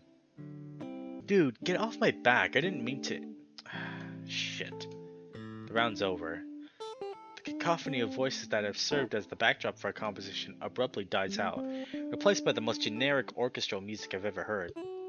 Carl's got the worst score on the board. I don't even have time to say anything before he tosses the controller off to the side. It's a small miracle it doesn't break on impact, considering how hard he's tossing it around. I cross my arms behind my head and get comfortable. You alright, man? You seem kinda mad. Carl's hands go down to the pockets of his ripped jeans. I could be better. Really? I absent-mindedly draw a finger over the keychain of my car keys, the one with the picture of Leo in it. I think it's the first picture I'd ever taken with my own camera. Carl notices from the corner of my eye and playfully smacks my paw away, though it seems to remind him of something as he turns to me and opens his muzzle. How are you holding up with the whole Leo thing going on, I mean? I had to ponder that for a moment myself. Leo doesn't cross my mind a lot these days, but when I do think of him I feel empty and hollow, to the point where I wonder, somewhere in the back of my mind, if leaving Echo's been the right choice. In the end, however, I shake my head to snap out of it, as I always do when asked about Leo. I've done it for my parents, I've done it for my friends, I've even done it for myself when looking in the mirror all alone at night. It's better this way, you know? I mimic Carl's sitting position, thrusting my hands down my jean pockets. I smirk, inching closer to him. Besides, I got all the man I need right here. It's a poor way to lighten the mood, but Carl falls for it hard, making a mock face of disgust. Ew, pardon, but I don't associate with no queers. He does his best southern drawl. I snort. So those last, what, 9 years, that was just you letting me down gently? Exactly! He notices the way I'm sitting, shifting his legs around and pulls his hands out of his pockets. I'm glad that you finally got it after all this time. It's a weight off my shoulders. And here I thought we had something special. We laughed together, almost enough to make me forget about Echo for a moment. Almost. So, with this Vincent guy, is it a date or... I roll my eyes. It's just a party. Jeez, nothing's gonna happen. If he tries anything funny, just give me a call. Carl takes a large swig from the 2-liter soda bottle sitting next to him. It's almost captivating to watch him down it all in the span of roughly an hour. I think his record's at 45 minutes. I'll come pick you. He cuts himself off with a burp. I'll pick you up. It's a 5-minute drive. I'll be fine. Thanks though. Your mom made me promise to look after you, man. He slams the bottle down a bit too hard. Soda erupts from the bottle and stains his pants. Ah, fuck. I laugh. Sounds like you need more help than I do. He wags a finger at me. Shut it. Can you pass me the towel? Don't want to come with? I toss him the towel hanging over the back of his chair. He invited you too. Nah, you know me, Chase. I'm no good at parties. He's vigorously rubbing at the stain, but it won't come out no matter how much pressure he applies. Hell, I don't even think it's really drying. When he realizes it, he shoots me a pleading glance. There's just a tiny bit of despair in his eyes. It's a look he's given me many times since we were kids, and I know exactly what it means. Nope, you're on laundry duty today, Carl, remember? I fold my arms over my chest. And you're cooking tomorrow. I've got a lecture in the afternoon. Something about the importance of composition and photography. He groans and stretches. Composition and photography? Sounds pretty interesting. It is pretty interesting. I have one of the magazines sitting on the table. It's from a few months back before we even got here. A layer of dust is starting to form on them. What about your classes? Huh? The way he's looking at me, you'd think I said something offensive. My what? I drag a finger through the dust and bring it to my face. My paw pad's all gray now, and the dust in my paw's kicked up enough to give me a coughing fit. Oh, your classes, how are they? Oh, He shrinks back into his seat like he's trying to hide behind his hoodie. He finally just shrugs. Okay, I guess. Not too bad. I raise an eyebrow. Just okay? It's a business major, Chase. He's given up on rubbing the stain. Not much going on besides numbers, numbers, and more numbers. He snorts. I don't even know how my mom keeps track of it with all of them. So many numbers. I chuckle. Almost sounds like college. Maybe I should have stayed at Echo. I'm not really cut out for this stuff. I gently squeeze his shoulder. He pulls his beanie down to the point it's almost covering his eyes. I can see him nodding under there, I think. I let it sit there. I don't want to make Carl uncomfortable. His parents put enough pressure on him as is. Instead, I just put a hand on his shoulder. He leans into the touch, a smile appearing on his face again. He picks up the controller once more and starts a new game. He hastily points towards the second controller. You still have time, right? I look at Carl's pleading grin, then at my watch. Indeed, I still have another hour until I really need to leave, and I've already freshened up and everything. Before I've even managed to grab the controller, almost tripping over the clothes and trash on the floor in the meantime, Carl's already started a match. The voices start up again. His accusations and shit slinging are abound already. I'm gonna be playing online? Of course you're playing online. The bots are way too easy. I thought we could just do a versus match or some. My character gets taken down with a headshot almost as soon as I'm in. There's some shrieking on the other end. Come on, Chase, get it together. I'm not used to these controls. I played one of the older games in this series before. Mostly back in Echo during the summer, when it was so hot you couldn't even go outside without spontaneously combusting. This one's got an entirely different control scheme, and I only managed to get a grip on it after dying a few times. If Flynn were here, I'm sure he'd have a jab already. I'm better at side-scrollers, you know. I get stabbed 10 times in the chest by a guy whose nickname leaves a lot to be desired. And fighting games. You suck at fighting games too. I grin at him. I do not suck at fighting games. I beat your ass last time, remember? Only because you used the cheapest character and kept spamming the same move. It stings a little, but he isn't lying now that I think about it. Ah, so he's a tryhard, I see.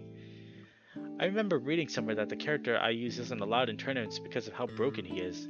Naturally, he ended up being my favorite. Oh my god, he is a tryhard! Going for the meta chase. Of course. Didn't help that he was cute too. Well, you could have dodged it after the 5th time I used it. Seriously? He takes another swig from his bottle. Some droplets fall on his hoodie. That was a bullshit combo and you know it. Somehow I managed to land a headshot on the guy who killed me, and Carl lets out a war cry that sounds like a dying frog. A bit too soon as I stand out of the cover a bit too long, which earns me a rocket to the face from the player who was standing right next to the said guy. I swear through gritted teeth, but I persevere. After I get killed by a guy who's blatantly shooting me through walls, however, I just give up. Cheater. It's whatever, I guess. I shift on the bed, kicking up my legs. How about a couple levels in Claws of Destruction? I think I'm done with this one for now, if that's okay. After grabbing a granola bar from the kitchen cabinet, I'm finally up on my way to the party. Only half of my mind is actually focused on the road. The other half can't stop grumbling about the heat. I probably should have put something on other than jeans. Maybe shorts? Or would that look silly? Vincent's place is on the other side of campus. It's a short drive, but in this heat it feels like miles. My parents' old car doesn't have air conditioning. It'll make visiting them back in Echo torture if I ever decide to go back there. Perhaps one day, for now. I'm pretty content where I am. Even though I've seen it often, I'm always struck by how gorgeous the campus looks at sunset. Echo's got some nice views, but Pueblo just kicks it to the curb in every aspect. It looks exactly like the brochures make it out to be, which I've heard is pretty impressive for a place like this. I'm just happy it's got indoor and outdoor pools. I wouldn't be able to survive a week without those. Just driving in this weather is making me seriously long for air conditioning. There's a couple of cars in the parking lot in front of the building already. Mine looks out of place next to all the newer models. Then again, I suppose I'm a bit less affluent when compared to most of the other students here, with their muscle cars and scholarships. Didn't stop me from getting in, at least. Some of the people I recognize from my class wave at me as I pass them. Others ignore me and keep on smoking just out of sight. Judging by the smell, it's weed. I shouldn't be surprised. People seem to be a lot more lax about it here than they are back home. Might be one of the reasons Carl's mom had to go to this university. It takes me a couple of rings to realize this doorbell is busted. Even longer to notice the tiny slip of paper stuck to the door, telling me to go around the back. When I do, I'm met with the jovial grin of a wolf who already looks like he's had one too many. Vincent walks towards me, arms spread open wide. He's wearing a plain white shirt and the most casual shorts. Looks like he did put on too many layers. When I return the awkward hug he tries to give me, I can smell cheap liquor on his breath. A far cry from the diligent student he usually is during classes. Chase, how are you, man? Doing just fine, thanks. Nice party you got going on here. Lots of people. He chuckles, patting my back. There's more inside. One more. Come on in, I'll show ya. I follow him into the building, through some small hallways. I notice Jenna standing at the other end when we turn into a corner. It looks like she's busy reading something. I call out to her, but it doesn't seem like she can hear me. Just when I'm about to try again, Vince tugs me into his room. Ooh, it's spacious. I'll give him that. Busy too. There's tons of people in the living room area alone. Some of them are playing beer pong, the others are chatting. Well, it's more like they're shouting to each other over the loud music. A girl from my class I've been working together on a project with, Lana, sits in a corner playing with her phone. She's wearing a rather eye-catching, revealing red dress, one I'm pretty sure violates some university dress code. Sometimes she giggles to herself. When I catch her eye, she immediately puts it away and steps over to me. There you are, Chase. It's not like you to be this late. She grins from ear to ear, displaying almost eerily white teeth. I lean against a wall, eyeing from the crowd from a distance with her. I had trouble finding a good parking spot. How's the party? Anything crazy going on? It's been pretty routine so far. We're just getting to the good part. She smiles, tipping her muzzle towards a table. The drinks are over there. The good part? Next to me, Vincent nods, then tilts his muzzle towards the kitchen. His ears perk up. Lana and I went out and got something special for the guests. Part of me already knows what it's going to be. Probably booze or something. From what I've heard, it's what college parties are all about. I don't know, this is the first one I've ever been to. Something special, huh? What is it? You'll see. She grabs her phone again, tapping away like she's writing a novel. It's gonna be good. I kick back and enjoy the party for a bit. This good thing sounds pretty questionable, even more so once Lana disappears into the kitchen before returning with a big silver tray. She passes it from person to person, everyone taking something from it. I try not to think about it too much. By the looks of it, it's not just the usual party snacks. It takes her a while to get through everyone, so I just grab a can of soda from the cooler on the table. It's an off-brand. I guess the booze is more important. Finally, Lana thrusts the tray in front of my face with the widest smiles. Her enthusiasm only leaves me more disappointed when I find nothing but blueberry muffins. Blueberry muffins have that smell. Blueberry muffins that smell kind of funny, like they've been out a few days already. It's like those cakes Janice tried selling at the diner a few years back. I scratch the back of my head. They're just muffins? What's the big deal? A large lion with a long braided mane pipes up behind her. Special recipe, man. They're edibles. I've seen the lion around campus before, but I don't know his name, just his face. I think he's in Carl's class. Like, drugs? I take one of the muffins from the tray and bring it up to my nose. Up close, it just smells awful. I narrow my eyes. You better not be pulling a prank on me. No prank, you should try one, Chase. She grins at me. She seems honest enough, not that I think she's trying to poison me. Now that I think about it, Carl told me about edibles once. About a year ago, I think? Time's been ticking by way too fast since I graduated from high school. I can't remember what he told me about them specifically. Something about not being able to get high from them? Then again, Carl's probably used to that stuff. Probably used to stuff that's a lot heavier. Around me, people are already popping them in their muzzles like it's no big deal. This probably isn't a prank then, unless they laced one of them and it's some kind of weird Russian roulette but with muffins kind of thing. Should I do this? I mean, I promised my parents I'd try and be responsible while away from home, but I don't think this would hurt. If it does, I can always just leave. Everyone's eyes are on me when I stick it into my mouth. The peer pressure makes the fur on the back of my neck stand on end. It's not as gross as I had expected it to be, at least, thank God. I can still taste a bit of the blueberry in there. The weed part, well, I never use weed, so I don't know what it tastes like. If this is it, it's nothing special. Hell, I didn't even feel anything. Lana sets the tray down on the coffee table. A sheep sitting on the couch takes a muffin from it as she soon leaves it alone. How is it? You okay? I shrug my shoulders and drink my soda. I don't really feel anything. Her lips stretch into a thin line and she looks down at the tray again with a frown. Huh. The lion speaks up again, taking a swig from the beer bottle he's holding. Maybe his wasn't all that strong. I'm sure as hell felt it when I ate mine. Maybe he's just immune to it or something. I shake my head. Maybe I am, maybe I'm not. Maybe it just hasn't kicked in yet. Vince gives my back a smack. Maybe. Didn't think you'd be such a heavyweight, Chase. It's a compliment that I don't quite know how to take or even comprehend. In fact, even standing feels difficult to grasp at the moment. I find myself wobbling it to my feet once he pulls back his hand. Lightheaded doesn't even begin to describe it. Dizzy, nauseous, about to barf, that's more apt description. I stumble back and forth trying to keep myself upright, try clinging to the nearest flat surface, but it doesn't really help. The ground is moving underneath my feet. Where were the two people before?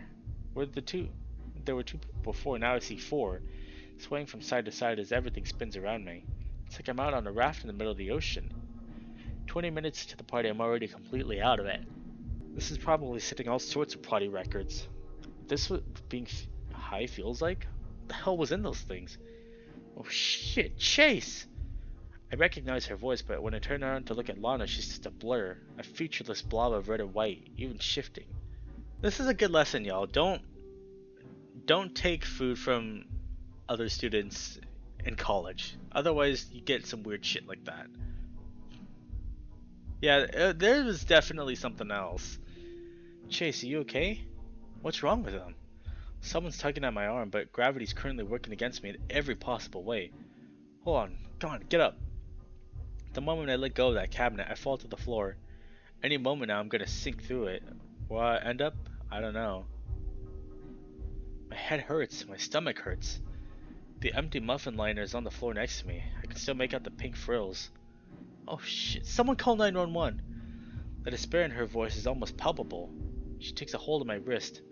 My hand just flops around when she moves it. Yeah, he is definitely going through a bad trip of mushrooms. And get arrested? Fuck no. Fucking shit, I don't know what to do. What do I do? I want to comfort her, tell her that I'll be fine even if it's a lie, but no sound comes out of my muzzle. Oop, whoops. I try to sit and push myself off the ground, but my back just ends up hitting the floor again, followed by my ass. I hope I'm not being filmed right now. I just lay there, with my brain and body in complete disarray like this. There's no way I'm getting up anytime soon. And despite the screams, despite the loud music, despite everything, I feel my eyelids grow heavier and heavier. The world goes dark before my very eyes, and the last thing I think about before I'm out like a light is how comfortable the cold floor is. Chase! I return to the land of the living with a long gasp for air. The scent of a very strong coffee fills my nostrils. As soon as I realize I have control over my body again, I thrash in the sheets, which only leaves me tangled when I settle down. My breathing is still harsh, uneven, but I'm okay. I'm okay. Sheets. I'm in a bed, not the floor. My paws shoot up to my eyes. I rub them before opening them. There's a lot of gross shit in them. I've probably been out for quite a while. I can only imagine how bad it must be reeking right now. I'm still wearing the clothes I was wearing last night too. Fuck. The clock says it's just past 9. How I managed to get back here, I have no idea. When I try to think about what happened last night, my head just starts hurting more. Carl waltzes in like it's no one's business, wearing nothing but pajama pants that looks like a few sizes too big for him. This is the first time we ever see Carl shirtless, isn't it? Because like we've only seen him in a suit, his hoodie, and a tank top. Unless if I'm forgetting and there are different scenes. Ooh, you're up. Here, I made coffee. I can see that. Thanks, though. He sits down next to me, exhaling through his nostrils, just eating his toast. We've made rules about only eating at the table, but right now I'm just glad to be awake and in good health. I speak up once my mug's half empty. So, what happened? How did I get here? Carl noisily swallows the last bits of toast. Well, if you guys and one girl dropped you off here a few hours after you left. A shit-eating grin slowly spreads across his face. You were completely zoned out, man. Talking about random shit and giggling like a kid. It's kind of funny to watch. I glare at him and fold my arms. I'm sure it was. I'm honestly just glad I got it all I got from it was a headache. I might not be invited to future parties, but I'd rather have that than end up dead. Because I couldn't handle a muffin.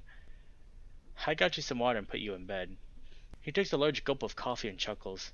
See, I can be responsible sometimes. Sure. I set the mug down on the nightstand and wipe the rest of the sleep out of my eyes. God damn, I feel terrible. So, your turn to answer my question. He tucks his legs in like a kindergartner. What happened last night? Did you really get drunk or, you know? He mimics taking a drug from a cigarette. No! My shakily uttered denial is not the most convincing, but Carl doesn't seem to pick up on it. Thank God. Hell no, it was just, I had a couple too many, that's all. Even if you did try some, no fur off my back. I mean, look at me. I think I'm past just a little experimenting. I fall quiet. It's a bit awkward to admit doing something that I used to tease Carl for, especially when I faint almost immediately after trying it. Maybe I'll tell him later, preferably when we're done with college, so it'll be just one of my many escapades. I do hope future escapades won't leave me feeling this much like I got hit by a train, though. I finally sit up. God, my back is stiff as it can be. What have you been up to while I was out? Studying, believe it or not, that and laundry. He stacks the 2 cups and stands up. I washed your stuff too. Should be done by the time you're done with your shower. You got a lecture to go to, right? Oh shit, yeah, the lecture. I bury my face in my paws and rub at my temples. I should be able to make it if I hurry. Looks like I wake up just in time. And surprisingly enough, I have Carl to thank for it. Hey, Carl? He turns around, nearly dropping one of his coffee cups. Huh? I shoot him a smile. Thank you. Want to play some more Closet Destruction when I get back? You're on.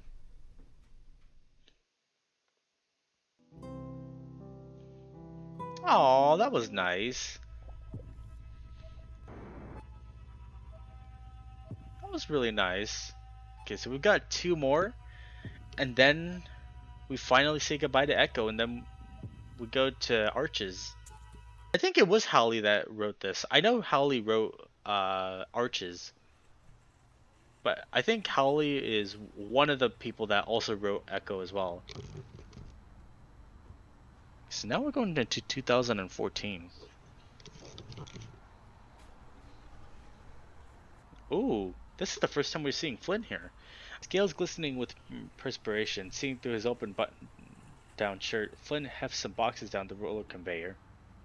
We're back. All good, Ghost. Tequila briskly walks over to his pallet jack, pumping it vigorously. He drags a stacked up pallet of 15 packs of 24-count spring water bottles across the stockroom to the truck's trailer. Dumping the pallet in, he drags the jack back out, haphazardly abandoning it mid-walk as he gets out to the clerical counter. He picks up a clipboard, checking off the work that he just did, examining the list intently. His tail whips back and forth, the orange splotch patterns looking metallic in the sparse incandescent light. He's been working overnights at this distribution center for nearly 8 years. For some reason, he hasn't grown numb to it. Flynn plops the clipboard onto his counter, patting his pockets with his skill claws, and pulls out a pack of cigarettes and a lighter. Sean, an armadillo, sees him walking towards the side exit. Where do you think you're going? Taking my break. Sean rubs his face with both paws. Okay, you're really doing this tonight? You know we still got 4 trailers left to fill, right? Flynn pops his cigarette between his lips. Yeah, and we still got 5 hours in this fucking shift. I'll be back. You're shift lead. You know where to find me. Flynn leans against the building, unlit cigarette in his mouth, fidgeting with the lighter. It sparks over and over again, never igniting. He sighs, slipping the lighter back into his pocket and switching it out with his phone. He scrolls through a few posts on social media, checking his messages, staring idly at his home screen. He perks at some distant revving. He picks out the familiar pickup truck from across the parking lot, greeting as it picks up. About time, were you too busy fapping at the moon? You like that. You're just lucky I happened to be up, otherwise you have no one to talk shit to. Ah, okay. Flynn chuckles. Leo nods his head towards the Gila's snout. Thought you didn't smoke anymore. Flynn takes a cigarette out of his mouth. Oh, yeah, I don't. So, what, you just like chewing on them? Flynn clears his throat. Yeah, actually. Alright. It's great if you quit, but you know I don't care what you do, right? No. Oh, for... He lets out a breath. I'm serious. I quit. I don't like them. It's like you keep the thing that kills you between your teeth or whatever. It's from a movie. That's really fucking cheesy, man. Flynn pockets a cigarette and shrugs. Yeah, I don't know. I guess I just liked it. Leo rolls his eyes, letting out a big laugh. He pulls his paws behind his head and leans back against the building next to Flynn, looking up at the full moon. He reaches over, running his paw softly over the Gila's head splines. The reptile closes his eyes for a moment, humming at the touch. He looks over the... Oh, wait, didn't they talk about something? Didn't they... Didn't one of the storylines talk about Leo and Flynn being a thing for a bit? He looks over the glinting piece of silver on the wolf's wrist, shining in the moonlight. Leo looks too, their eyes locking briefly. Flynn snickers. Your eyes are weird as hell. You say they're brown, but they always look red in the light. Ha! Yeah, I've been told that before. Leo pulls his paw back. Why'd you stop? You know I like having my spines petted. Oh, my bad. I'm just messing with you. You're in a really good mood. Yeah, just touch-starved, I guess. Aw, you need me that bad, huh? You wanna make cuddles at work a regular thing? Settle down, I can get better tail than you whenever I want. Fuck you. Name the time and place. They laugh for a while. They fall into a comfortable silence, listening to the sounds, looking at the sky. So, he's graduating in about a year now, right? We're supposed to be having some sort of reunion? Leo looks back against the building. Uh-huh. Jenna and Teach too. Exciting, right? We'll be a crew again, just like back then. Sure. Flynn takes the cigarette back out and rolls it around his fingers for a bit before returning it to his mouth. You really don't seem to be all that excited. Flynn keeps it in his mouth as he speaks. Oh, we've had separate lives these past few years, Leo, and a lot's happened too. Some of it, well, you know, some of it's fucked. Just don't be surprised if it's not the same. Leo sighs. Maybe. Either way, though, it'll at least be nice to see everyone again. For sure. Flynn takes an empty lighter back out. He strikes it once, twice, like the many times he has before when he's feeling nervous, or just needed something to do with his hands.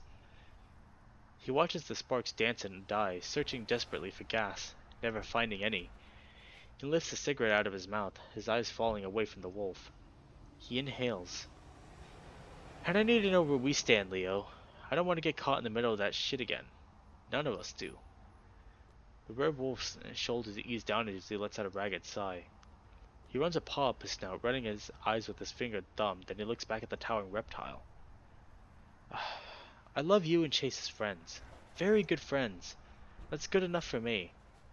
Flynn studies the determined look on Leo's face. He puts the cigarette back in his mouth. When he speaks again, it's level, almost monotone. I guess that's okay, if that's all you want. What do you mean? Flynn shrugs. Nothing.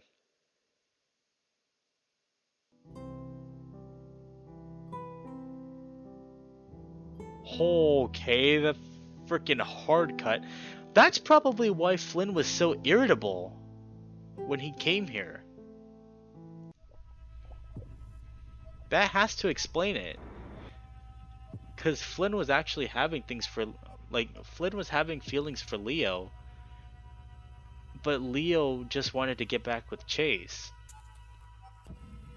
That has to be why he was so irritable back in Echo. Alright, chat, this is the very last side story that we got, and then we unfortunately have to say goodbye to Echo. Okay, now the hum is coming around. October 2014. Oh my god. I don't like these hard cuts, dude. These hard cuts are freaking terrifying.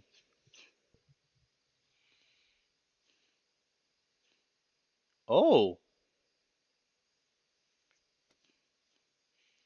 Oh, are we playing as Jeremy now?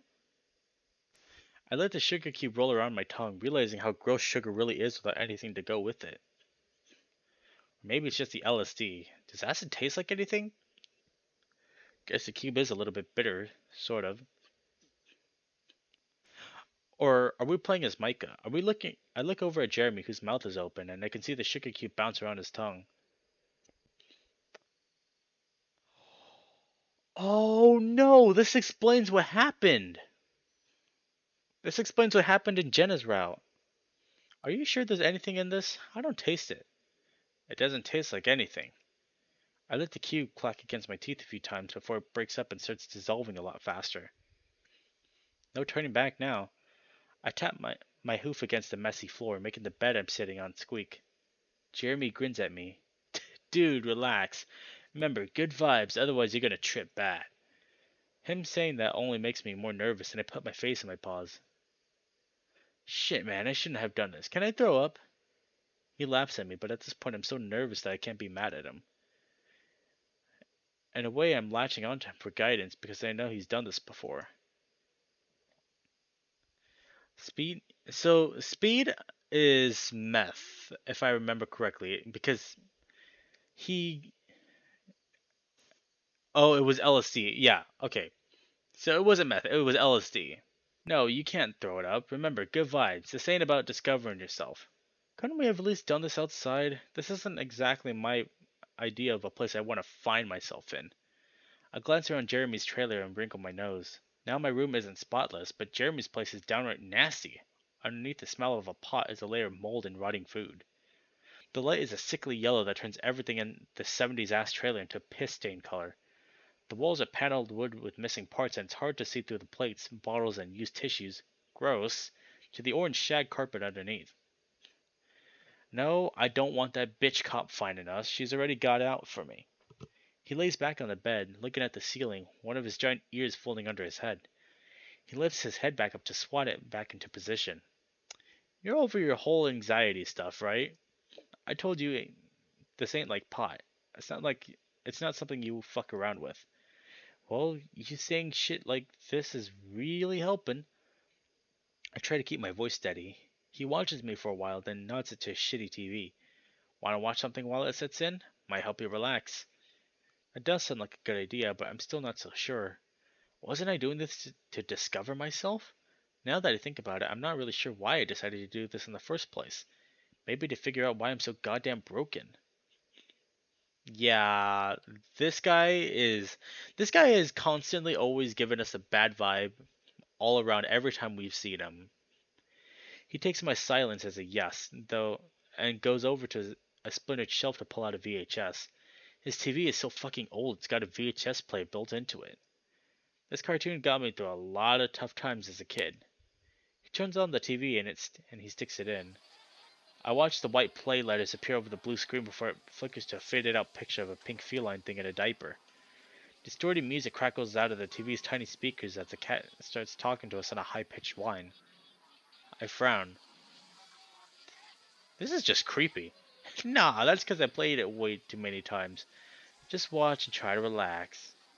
Jeremy comes back to the bed and I lean against the wall while Jeremy curls up next to the pillow. I'm not totally sure what the show is about since the TV is kind of quiet and the audio is all fucked up. All I can figure out is that the cat thing and his baby bird friend are trying to make something. A cake, I think? But they're making a huge mess. Feels like one of those shows that might be fun to make fun of with Leo or something, or Chase. He always laughs at the stupid shit I say. The kitchen they're in is a bright pink that almost stings my eyes, and I'm not sure if it's because of the distortion or if it was like that originally. It starts to hurt a lot, so I look up at the ceiling. I notice a whole bunch of holes in it. There's one part with wires hanging out and pipes inside. Suddenly, I'm really wishing I'm not here. I start to grip the bed sheets because things are feeling really light. My body feels light, like a cloud, and now I know it's starting. I try to relax because that's what Jeremy said I should do, but now the ceiling is starting to move. The patterns start to swirl around that hole, like it's a whirlpool. No, a black hole. I don't know what to think. It's kind of cool to watch, but that feeling I'm not connected to or anything really isn't fun. It's actually kind of scaring me. I still feel like I'm floating up towards that black hole, like it's sucking me in. I jolt and take a breath that sounds sloppy because I'm drooling down my chin and I whip my head around to look at Jeremy. He's staring at his paw and looks up and grins at me. You alright? I just stare at him. How long has it been? It's like I just jumped an eon between the time I was staring back at the black hole to now as I'm staring at Jeremy's face. His eyes are bright white like marbles burning into me. I try to breathe normally, try to not freak out. Hey, watch the TV, it's alright. If it gets too bad, you can just pull one out of your joints. I turn my eyes to the TV and I see that pink tiger guy again. He's pointing at the oven, talking to the bird. It's a green bird, and for some reason the orange on his wings keeps slipping off, like those feathers are a jacket that he can't keep on. It's still not completely sure about what's going on, but now think I'm starting to realize. The tiger wants the bird to get in the oven, to clean it, because there's shit in between the grating, stuff that needs to be cleaned off because they don't have anything to put the cake on before they put it in the oven. So the oven needs to be super clean. But the tiger doesn't really care if the oven is clean. He's gonna shut the door as the bird gets inside, then he's gonna turn it all the way up to 500 degrees and cook the bird alive. Suddenly I'm fucking pissed. Jeremy made me watch this shit to freak me out. He didn't really want to calm me down. He wanted me to lose my mind watching this cartoon horror show. Dude, this is fucking Happy Tree Friends in a nutshell. I look over at him and glare. What the fuck is this? Huh? He doesn't even look up from his paw. What else is he planning? If he was willing to be this cruel to me, what else is he gonna do? Suddenly I realize I'm scared and breathing hard. I stand up quick and that's when he finally looks up at me. Carl? Dude, just leave me alone. Carl, what are you seeing? Stop it! I turn away and stumble to the door. Carl, whatever it is, it's not real. He sounds distracted, like he doesn't care. He doesn't even get up off the bed to follow me, which is just fine. I stumble out and grasp as the cool air hits my lungs. It feels good because I'm leaving behind whatever bad shit is inside Jeremy's trailer, inside that black hole. Now suddenly I just feel sad and lonely. Why the fuck did I hang out with Jeremy? I stand there for a second looking around, and that's when I realize I don't even know where I am. It's dark and there aren't any lights on the streets. How the hell am I supposed to get home? Leo. Leo can help me. Just thinking about him fills me with a warm feeling, like back when I was 17 and Dad told me he'd pay for everything. I reach into my pocket and pull out my phone. I stare at it and I stare at it and stare because I don't even know what to push. The little apps just keep swirling around like the black hole. I shut my eyes and push where I know the phone app is supposed to be. I open them again and see the keypad and I blow out a sigh of relief. But then as soon as I push the first number, all the numbers change. I frown and push the next number, but the numbers change right before I hit it, and I spend the next 10 minutes, 20, 80, 2 hours trying to figure it out, but it's no use. I keep shaking my phone and swearing like it's gonna help. I finally give up and stumble to my car, trying to keep my breathing under control, because I'm on the verge of a panic attack and I have a feeling that it's gonna be way worse than the one I had at school. For a while I just sit there in the seat in the dark and stare out through the windshield. I see the beginnings of swirls and whirlpools again, so I look down at my hands and that's when I see the first shifting around too. I close my eyes and think about just how nice the cool leather feels against my thighs. It's the drug. It's the LSD. I'm having a bad trip. I know this, but just knowing that it still scares me. At that moment I hear and feel something run past the window. Then it bounces over the hood of my car. I whip my head up and stare into the blackness and feel my throat close up. Please. I say to no one but everyone at the same time. It comes out strangled and whining because I'm about to start crying. Home. I need to get home. I turn on my car but I'm not really sure where I'm at. GPS. That'll help. I lean down towards the console trying to find the right button. Again, things are moving around and the bright blue LED lights are blurring and leaving long trails in my vision. I have to close my eyes again and stab at different buttons, scaring the shit out of myself when the music starts blaring. Psychedelic rock is a lot less fun now. That thing is out there and I don't want to attract it with noise. I manage to turn the music off, and what seems to be an eternity later, I hear the words I've been looking for. State your destination. Home! I almost sob it out, leaning back against the seat, covering my face, sighing with relief. Navigating to Pueblo, you should reach your destination in 3 hours and 32 minutes. My eyes fly open. No! I struggle to remember the stupid name I gave it. No! Fat ass! For some reason, it's only hitting me now how stupid that name is, how funny and immature it is. How have I been so lazy that I haven't taken the time to change the name of my stupid GPS that I named 5 years ago? Again, I feel the bony skeletal thing rush by my passenger window, dragging its fingers across the glass. Fat ass! Navigate home! Navigating to the University of Pueblo. No!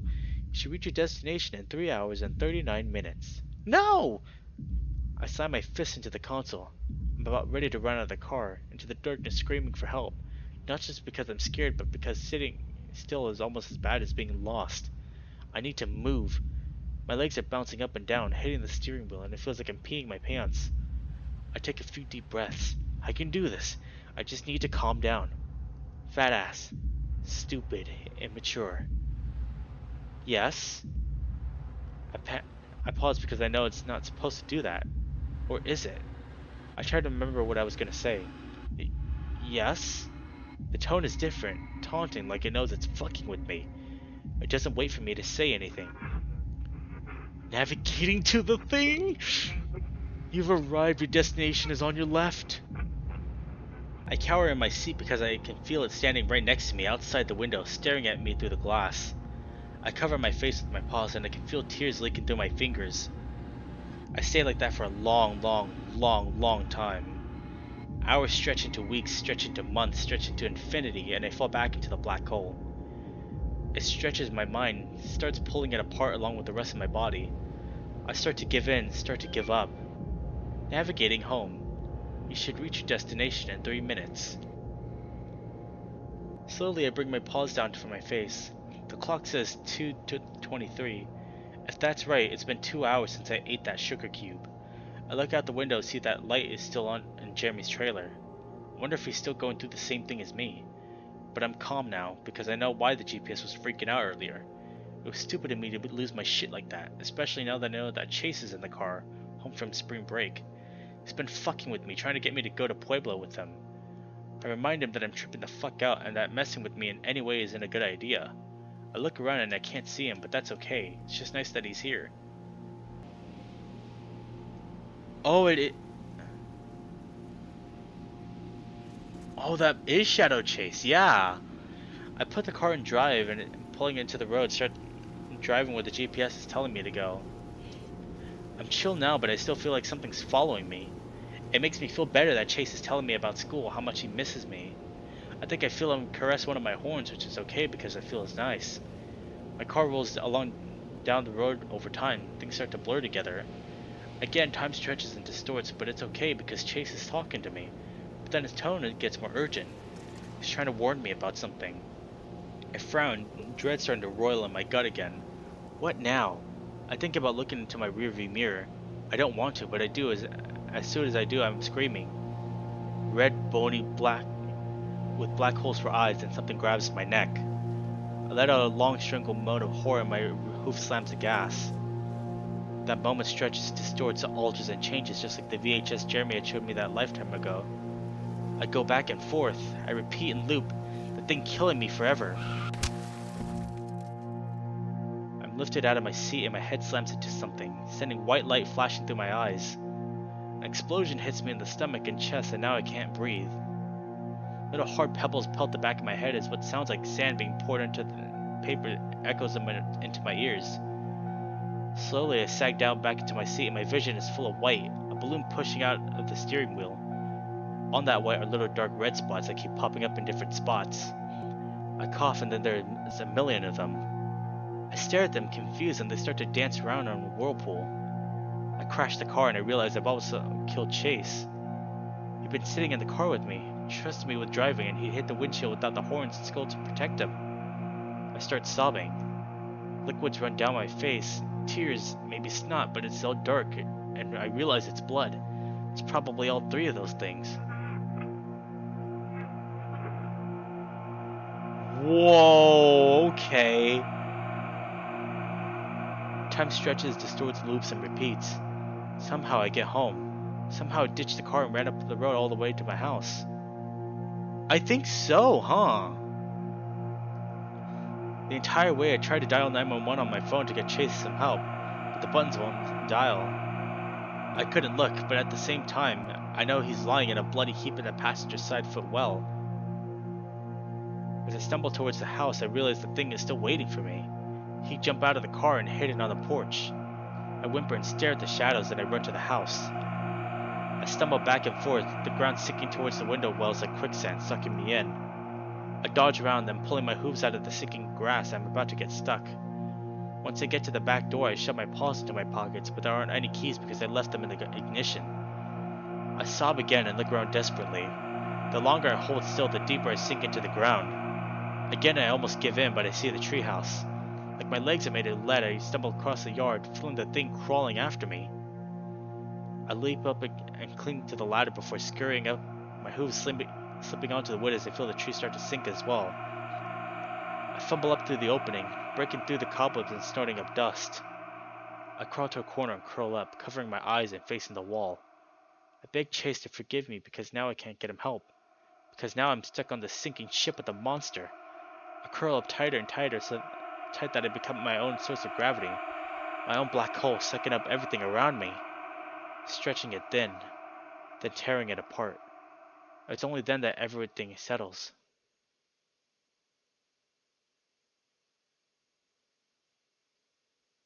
Oh my god. I don't like those hard cuts, dude. I don't like it when they hard cut like that. That's so creepy. My parents found me 3 hours later after someone had reported the accident to a cops a few hours I'd left. Yeah, he went through one hell of a trip.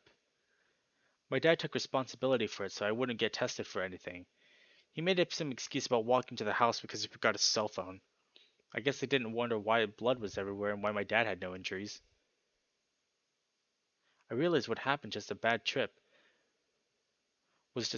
but I don't have any plans to try it again. I guess it helped me discover things about myself, things I'd rather not have found out. Even now, irrational fears get the better of me, and I'm still paranoid as fuck, like everyone's keeping a big secret from me. Sometimes I'm positive they're hiding the fact that they found a dead otter in the car.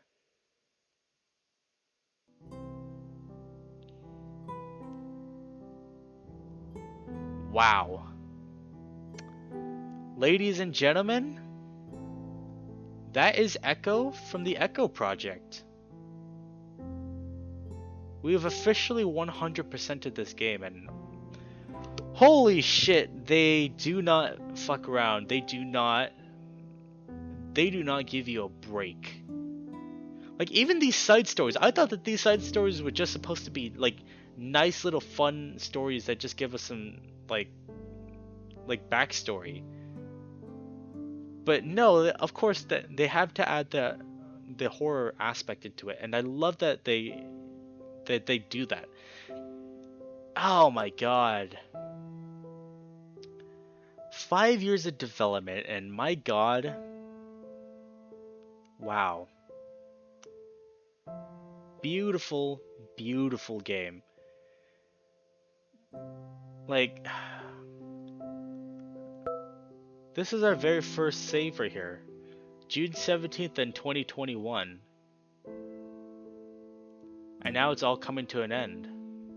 Real quick before we end this series of Echo, I just want to say to the Echo Project, wow, holy shit. I have never in my life been moved by a visual novel as much as this one. Like, I have played many, many visual novels, and this one is truly a work of art. Like, I think they've developed this game for what, like 5 or 6 years now? And finally seeing it come to fruition. And the fact that it even got an update, like, I think a year after? Like, wow. This game is a work of art, and this seriously needs to be played by everyone. Like, whether you're a furry or not, this needs to be played by anybody that loves visual novels, especially ones that deal with psychological horror. Like, oh my god. We've been with these characters for 2 years now. And we're finally going to be leaving them behind and going into Arches. But I don't want to say that it's not going to be the same, but like we've been with these characters for 2 years, and I feel so connected to each of them that it's actually going to be pretty sad to think about. Like, I mean, these videos, and granted, the previous ones were really shit. I didn't edit them or anything, except for the most recent ones. But now, now is actually the end of an era. Like, I don't mean to be all super dramatic and everything, but I have sincerely enjoyed my time with Echo. This has been one hell of an experience, and oh man, I honestly can't wait to see what they do next, because this played with my emotions so many times throughout this game that I honestly don't have any words. This game is a masterpiece. But yeah, this is goodbye. Goodbye, Chase. Goodbye, Carl. Goodbye, Leo. Goodbye, TJ. Goodbye, Flynn, and goodbye, Jenna. This is the end. And the next time that we play a visual novel, the next one that we upload, it's gonna be Arches.